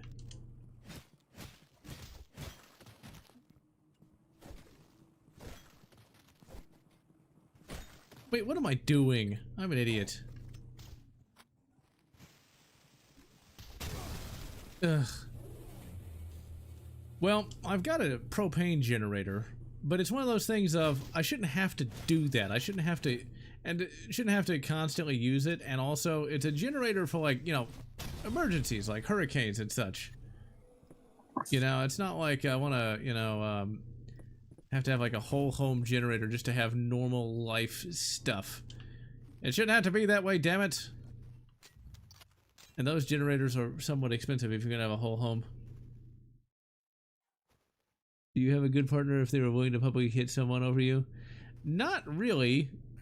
It depends on, like, what the context is. The context for Willard the Smith doing that is just him kind of, well, acting out irrationally like a toddler, more or less. No, like, that's all he was really doing. Because I can guarantee you that Jada and Willard are not really what you would call into each other. But yeah, I never used to have power outages here, but, well, the thing is, the first thing they cut is maintenance. It's always the problem with, like, going to a amusement park. Just remember that roller coaster, when they wanted to cut down on costs, they fired the bearing greaser. It'll be fine, you know. Eventually somebody's gonna sue this power company. We don't really get tornadoes here. Worst we get is really just hurricanes. We didn't have one this year, so that's good. Nuke France, because I think it's funny. Yeah, she comes off as a bit of a psychopathy. That's why you just gotta be careful when it comes to trying to find the females. You just gotta look for that hidden gem. Although where I come from, when it comes to my life though, I've found hidden gems on several occasions, and they all have some sort of flaw that damages their facets. I love how in video games all the bathrooms are always the grungiest, nastiest things imaginable. I'm back. Welcome back. Speaking of bathrooms. Exactly. Hopefully it's not as grungy as that. Heavens no. The ladies in my life would kill me. One of the things I would never want to have to work retail again, because if you get stuck on like bathroom duty, it's like the most disgusting thing ever. It makes you really regret ever being born. Not every gas station is nasty though. Wait a second. That sounds like a job for maintenance. Yeah. But yeah, some bathrooms at gas stations look good, such as Buc-ee's. Buc-ee's. You bastard. For those of you who don't live in the great state of Texas, Buc-ee's is essentially, imagine like Mecca, but it's a gas station. It's basically this giant gas station with bathrooms that are actually clean. They got all kinds of stuff. They got like a guy literally dressed up as the mascot, taking pictures with people. If you're wait a second. You're leaving out that he's a beaver. Oh yeah, the Buc-ee Beaver. We have a hardware store up here called Busy Beaver. Nice. Also, the titty Hell bar, yeah. I imagine, has the same name. But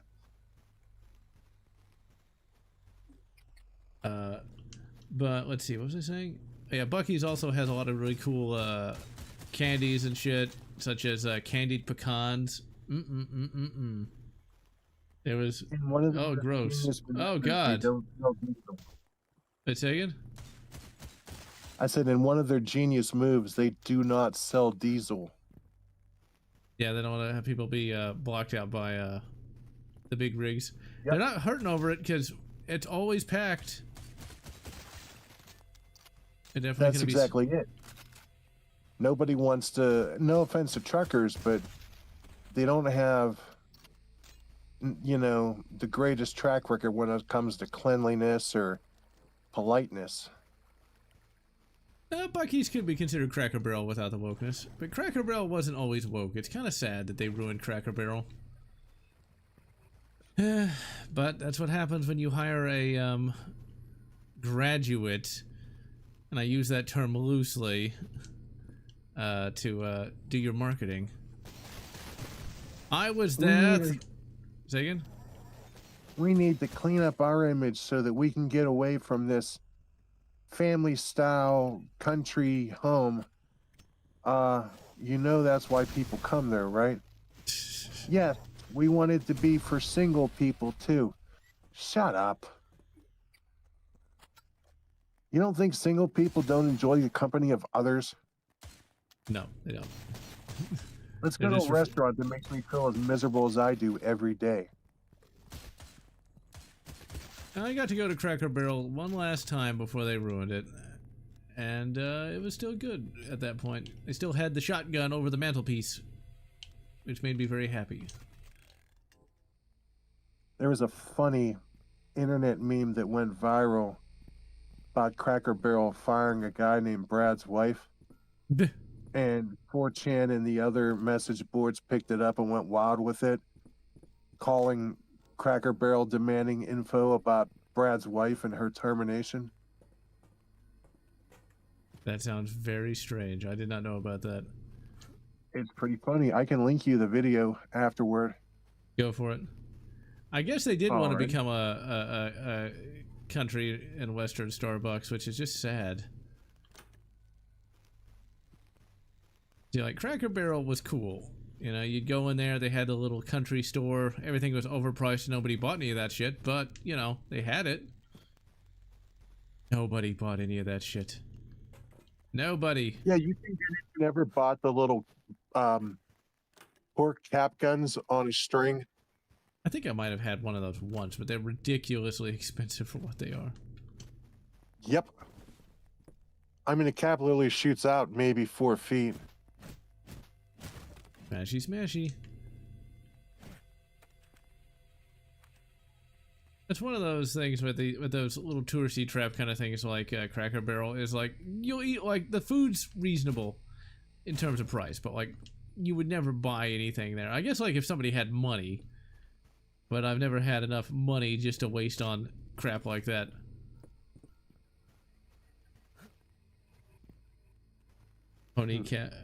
Pony boy cap gun antique store.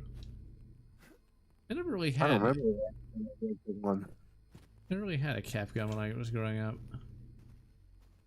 Oh yeah, we need to climb into a window. You never had a cap gun before? I don't think so. Oh wait, no, I take that back. That was a cap gun, but I don't think we ever had any caps for him.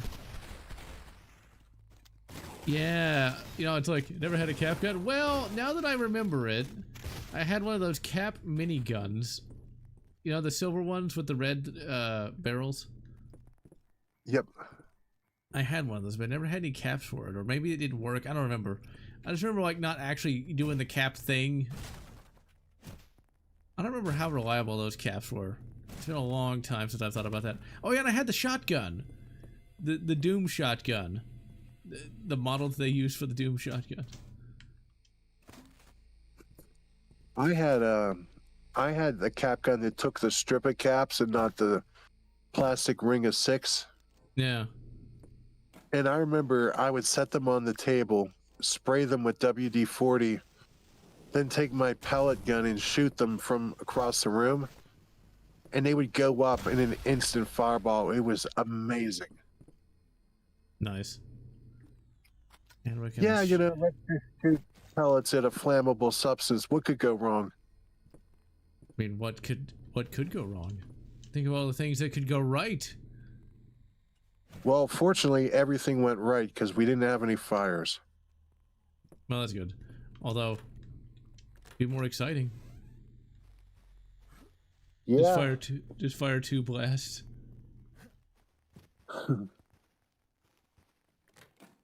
Alright, let's save, because this is gonna be a boss fight.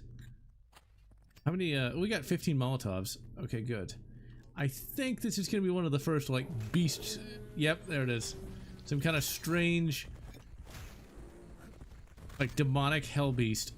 I love the design. I mean, you didn't really get to see it until I burned it alive, but... burn him! A very cool design. Looks a lot better when it's ash. Okay, when did you first see Army of Darkness? I'm sorry, did you ask me a question? Yeah, like when did you first watch Army of Darkness? You know, I don't know when. I didn't see it till much later. Okay. Now, like, which Evil Dead movie is your favorite? So, here's the thing. I never got into Evil Dead. I know all about Bruce Campbell and Be Smart, Shop S Smart, and all that good stuff, the chainsaw removal of his hand. But I never really watched them enough to have a favorite. And see, that's the exact right answer, because a lot of those, that's a franchise I never really got into either. I like Army of Darkness. I like that movie a lot, but the other movies, they're something that you'd watch once and then probably never again. Yeah, basically. Because I enjoyed, wait a second. I must have watched the first and the second Matrix movies a dozen times. I watched the third movie exactly one time.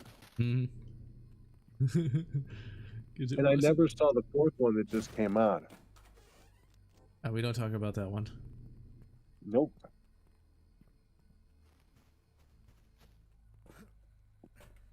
I did see the spin-off of the Animatrix was pretty good. I never sat through that. It looked like it was interesting, but... Oh, it had full frontal robot rape. Yeah, exactly. Very strange indeed. Stranger that they animated it in gory detail. You gotta wonder though, like, what's going through someone's mind when they do that though? When they make a scene like that. Are you a fan of Denzel Washington? He's all right, I guess. He's been in some of my favorite movies, including one called Man on Fire with a very young Dakota Fanning. Did he actually And get they set on fire? wanted- No, it's a symbolic meaning. But in the movie, before they finished shooting, they wanted to have her, because she does get kidnapped by the cartel, but they wanted to have her forcefully raped on the movie and show it, like topless nudity. I'm like, bro, she's 10 years old. What? Why? You need to check the director's browser history there. Yeah, needless to say, it didn't make it past the planning stage. But it's like, why would you do that to an upcoming, movie star? She's 10. Yeah, yeah. Hollywood is a terrible place. I don't know why anybody would actually want to go there outside of money. Or maybe they're just like naive or stupid. Or naive and stupid. Yep. I know exactly what you mean. Burn them. This is somewhat of a difficult part just because you gotta fight the chainsaw guy and he's got his little helpers. Took me for and also we got a psychic. Got a psychic bastard. Yep, damn it. And they got machine guns. That part is like indie studios have a difficult time actually getting proper writing.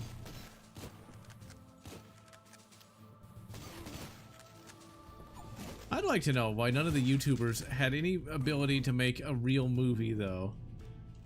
I mean, the AVGN movie looked the most like a real movie, but was terrible. The Doge Walker movies were just... The Doge Walker movies, we now live 10 years after the last one even came out. Damn it all. And I couldn't sit through them back when I was a fan. Run away, run away. Just hide me. Oh, I got health anyway.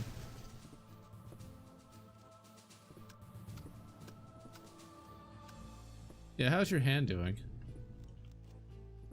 Say what? How's your hand doing? It still hurts. I just tried to open a bottle of water. Ouch. Yes. I remember Cinema Snob had some movies of his own come out.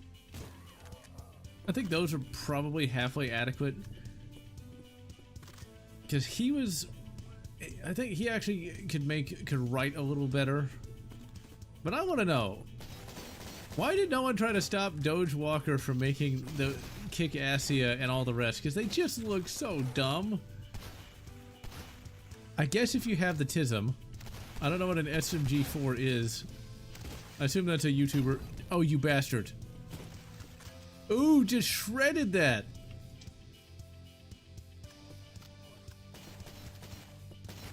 See, I'm glad I don't have psychic powers. I'd hate to have to read people's minds. Chris Stuckman? I don't even know who that is. The name sounds familiar, but I'm not entirely sure who that is. I know Daily Wire tried to make some movies that weren't actually any good. Really? You're not gonna let me quick save?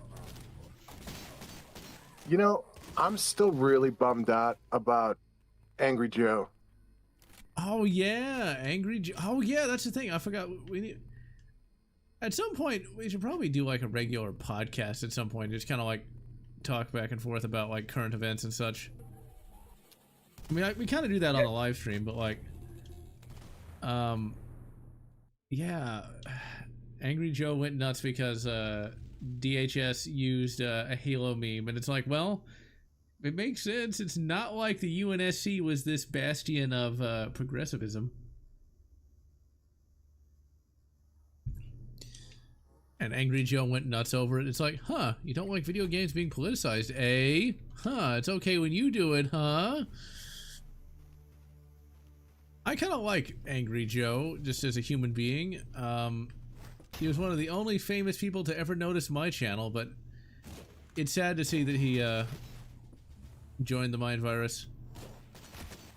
But I'm going to be honest with everyone, I never liked any of his content. That's not from a sense of jealousy. It's just because it never really did it for me. His video seemed very slapdash.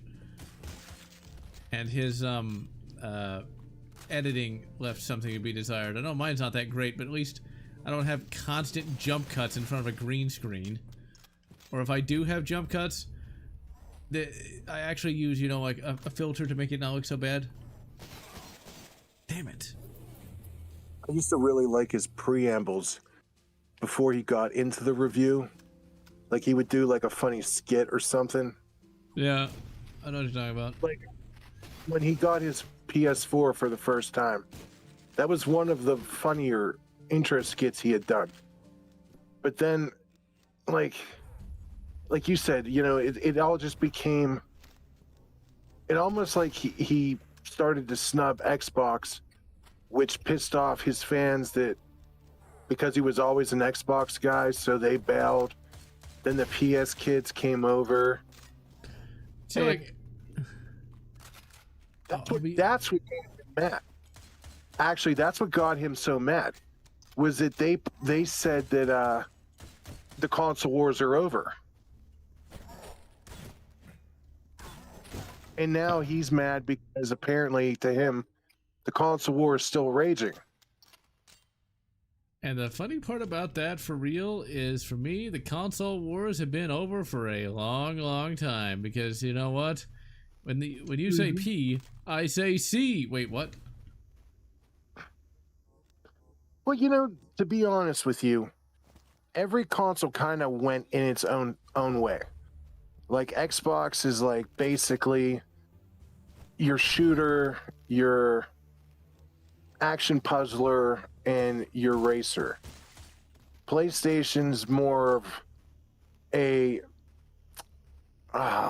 what's the word I'm looking for? Like Uncharted, for example, exclusive. So they got more exclusive games. Yeah. That you can't get on other consoles.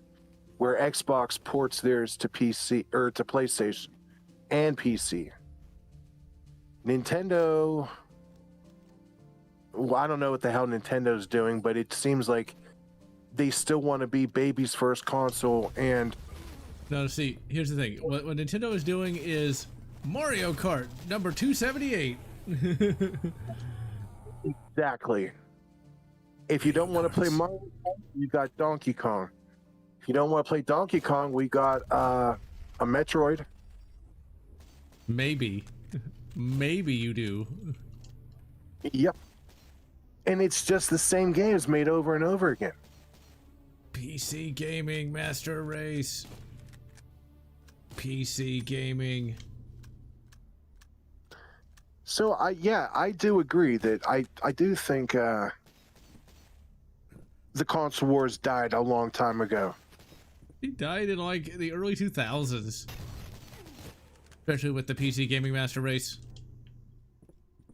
We can emulate Xbox 360 and PS3. We need no consoles. Only the poor need them. The poor unfortunates. I do not know the greatness of proper frame rates.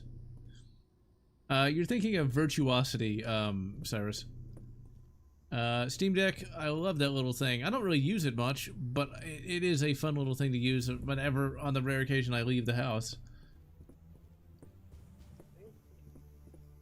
So, speaking of Denzo again, I just saw a trailer on YouTube about the 4th Equalizer coming out. And Jason Statham and Keanu Reeves are featured heavily in the trailer. But the trailer don't tell you shit. It doesn't say if they're allies or enemies. And I'm like, come on, dude. Are you really going to turn Keanu and the Transporter into villains? Maybe it'll be something different at least. That is true.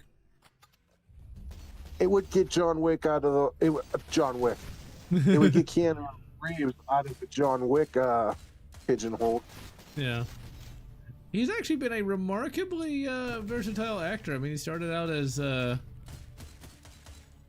of the duos of Bill and Ted, you know? I forget which one. it's not just John Wick minus the guns. It's more of he uses his environment and like non-deadly tools to aid in his cover, like beating someone to death with a hammer. We're not going to shoot you. We're just going to make sure you suffer way longer. Oh, there's a beautiful scene in the first where a guy backs up down a hardware store walkway and the back of his head hits against his power drill bit. And you know where that's going. Yeah. I mean, it's like, guns are bad. Let's have a horrible, brutal death with a nail gun. They do. He kills the main baddie off with a nail gun. So, I don't know. I've never seen any of them. I just don't really watch that many movies these days. Although one movie I'm going to go see is... Say again? First one was great. That's usually how it goes. Third one failed to get going until the last 20 minutes, where he just kills everybody all at once. And it's like, well, what the hell happened to the last hour and 45 minutes? It's called We Didn't Have a Script, but hey, whatever. It basically.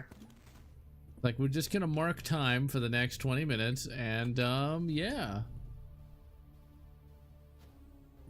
Let's see, Darth Revan? I can see him doing that. He's a bit too old, though, these days. Damn it.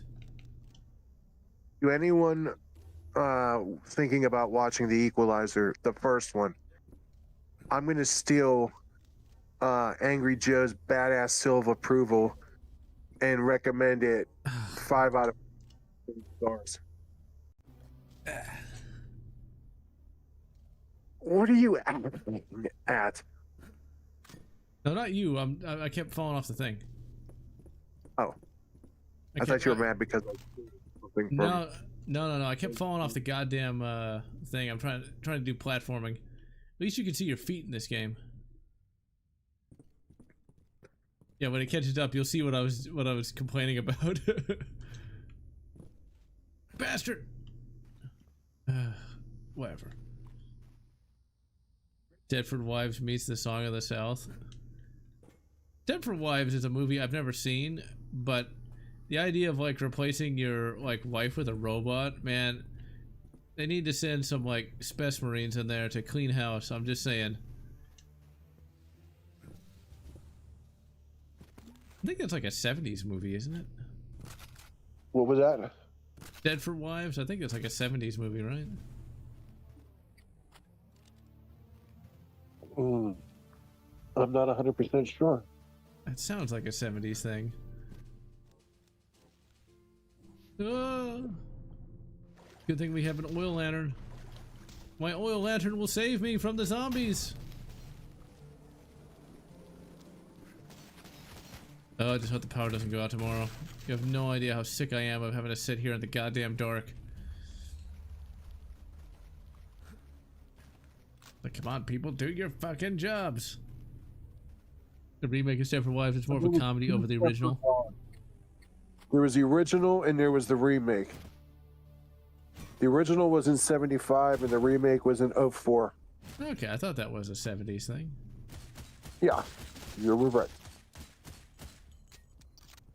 Although I hate to say it, but like the female equivalent would probably have something where like the guys end up getting killed and that's considered a good thing. Of course. In 04, there were still traditional gender roles. Yeah. Burn him! Is Revan his Sith name? You know, I don't remember. I haven't thought about that in a while. Was that his name? It's like the whole Darth title is basically they changed it for the game, which is kind of a neat way to call, which is kind of neat really.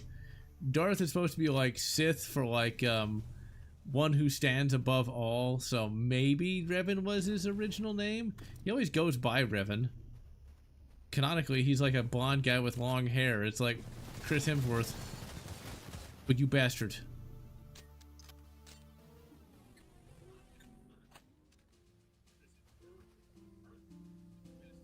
He can't see me, which is why I'm gonna shoot him with the lever gun. I like my lever guns. Remake has an all-star cast. Christopher Walken. Damn, I might have to watch that now. I got a fever, and the only prescription is more cowbell. The prescription is more robo women. Okay, did we burn him? Did we burn him? Darth Garth. You know, you say that as a joke, but back when I was a kid, I did think it was legitimately Garth Vader for some reason. I don't know why. Party on, Luke. Got him. Take that, you bastard. Take that, Dirty Sanchez. Oh, great, we got another one. Damn it. All to hell. That is one of the harder bosses in this game. The Dirty Sanchez's, because that's not his real name, by the way. I just made that up because it's like Dr. Salazar from Resident Evil 4. I'm sure the original, I'm sure the developer of this is like, please don't call him that. I like how the GTA series, the dirt bike was called the Sanchez. I like GTA 5. It has a car called the Stromberg, which is the Lotus Esprit from I forget which James Bond movie it is. The one where it turns into a submarine. Yeah, for your, well, it was also in For Your Eyes Only. Oh crap! Crap! They have another car. It's the JB 700. It's clearly a Aston Martin DB5. But you know, JB 700 clearly stands for James Bond with the 007 backward. They do not want to get sued. Yeah, well, I'll give Rockstar this. They know how to make the cars look like the real thing while just changing enough to make it artistic license. And the names are always tongue-in-cheek. Burn him! Like the scooter is called a Faggio. They couldn't say that now. No. But they still say it in the it's still called it in 5. Okay, good.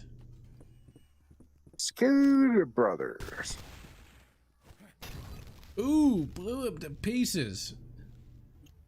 I like this game. Keanu Reeves is Zardoz. Zardoz, man. Yeah, you're really gonna have to try and sell me on that. I liked him in Street Kings, by the way. That was a really good movie. I don't think I've ever seen that. One of the weirder movies he was in is something that I remember watching once in the early 2000s. It's one where he was like a baseball coach or something of a inner city school thing. But I remember nothing about it other than that. It was one of those weird ass movies where like it's supposed to be inspirational, man.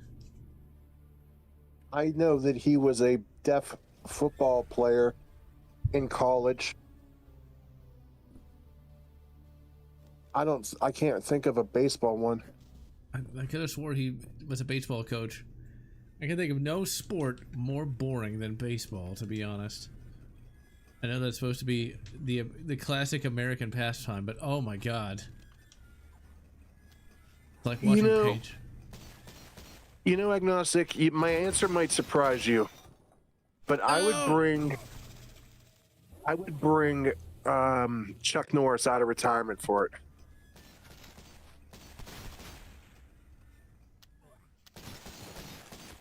One second. Give me my Sten gun. Repeal the NFA. I would buy a Sten gun. They're cheap, they're janky, but I love them. I always wanted a grease gun. See, those are cheap, but they're not janky. Well, they were built to be disposable. Yeah. We actually did disposable right.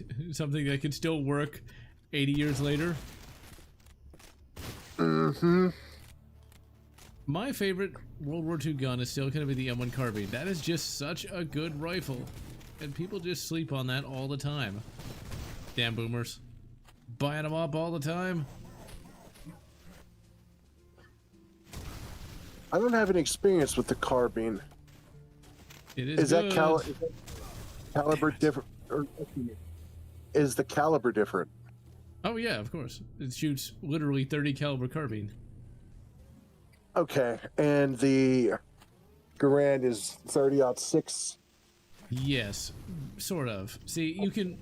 It's specifically M2 ball. What they did is they didn't want to have to change their firing ranges, so they reduced the power of 30-06 so it wouldn't go too far. And so now if you have a Garand, what you want to do is you want to buy ammo formulated specifically for that, otherwise the op rod velocity gets too high and you'll be fucked. Interesting. Yeah, I have unfortunately no experience with the carbine. Yeah, it's pretty good. It good, son. It good. Got mine from the Ethiopias. Why? Because we sent them over there for some reason. Darth Hate. Wow. He's the edgy boy of the edginess. I don't know if somebody would call themselves that. You gotta realize the Sith have to be at least a little bit professional. They're kind of like a street gang almost. And you wouldn't call yourself something quite like that, I don't think. You blood into the Sith, and you blood out. And no, you don't bleed a lightsaber crystal. That's the stupidest thing I've ever heard of in my entire life. That blood would clearly... Anyway. Never mind. God. The Acolyte. I've never had the privilege of an SKS. They're good too. I still want a Steyr. The only problem with like something like a Steyr AUG is like is the juice really worth the squeeze, you know? I like that cartoon thing I sent you about, like, do you want to be a smart ranger or a strong ranger? Are you guys? Yeah.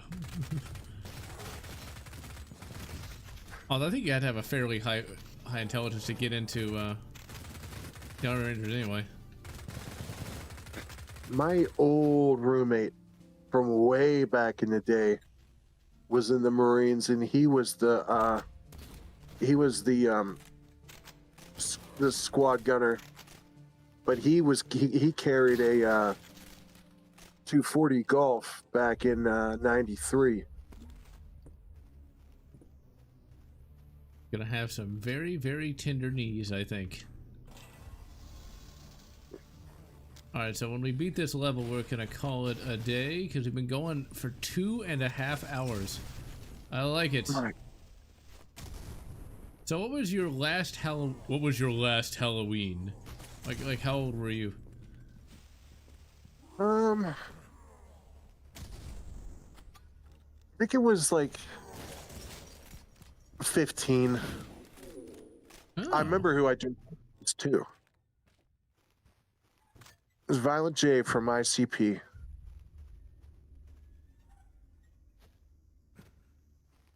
But yeah, once I was that age, I'm like, yeah, trick-or-treating's for kids. I'm too old for this.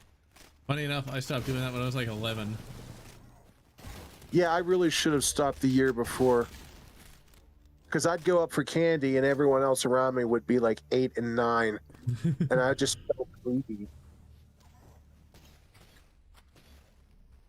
Yeah, my last Halloween, we went to the mall, and I dressed up as the Sean Connery James Bond, complete with the hat. Good man.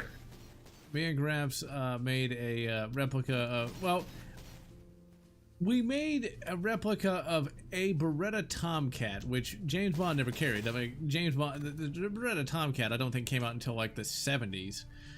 But it's a little 25 ACP. We made a little replica of that. Painted it black, and it looked way too realistic for me to like ever take out. But like I had it in my jacket pocket. And it was a lot of fun. People thought I was a businessman, and I would just say like, I'm Bond. James Bond. Da-da-da-da. What was your favorite candy, and what was your least favorite candy to get on Halloween? Ooh, I think my favorite candy is like Milk Duds, because they were very rare, I remember being. Least favorite would be anything super sour, because that just goes straight in the bin. You know, like those super sour, like, spheres, whatever the fuck they're called. Lemon heads, nuclear warheads. No, lemon heads aren't warhead. bad. But this is something else. I forget what it's called.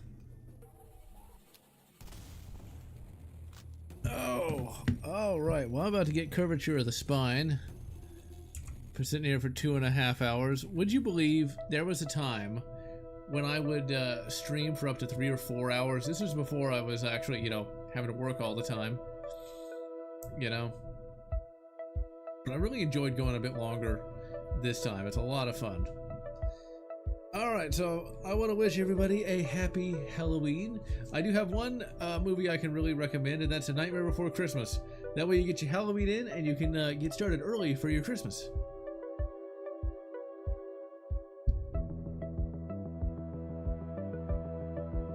Alright, so I'm General Lotz. I wish you good. Resident Evil.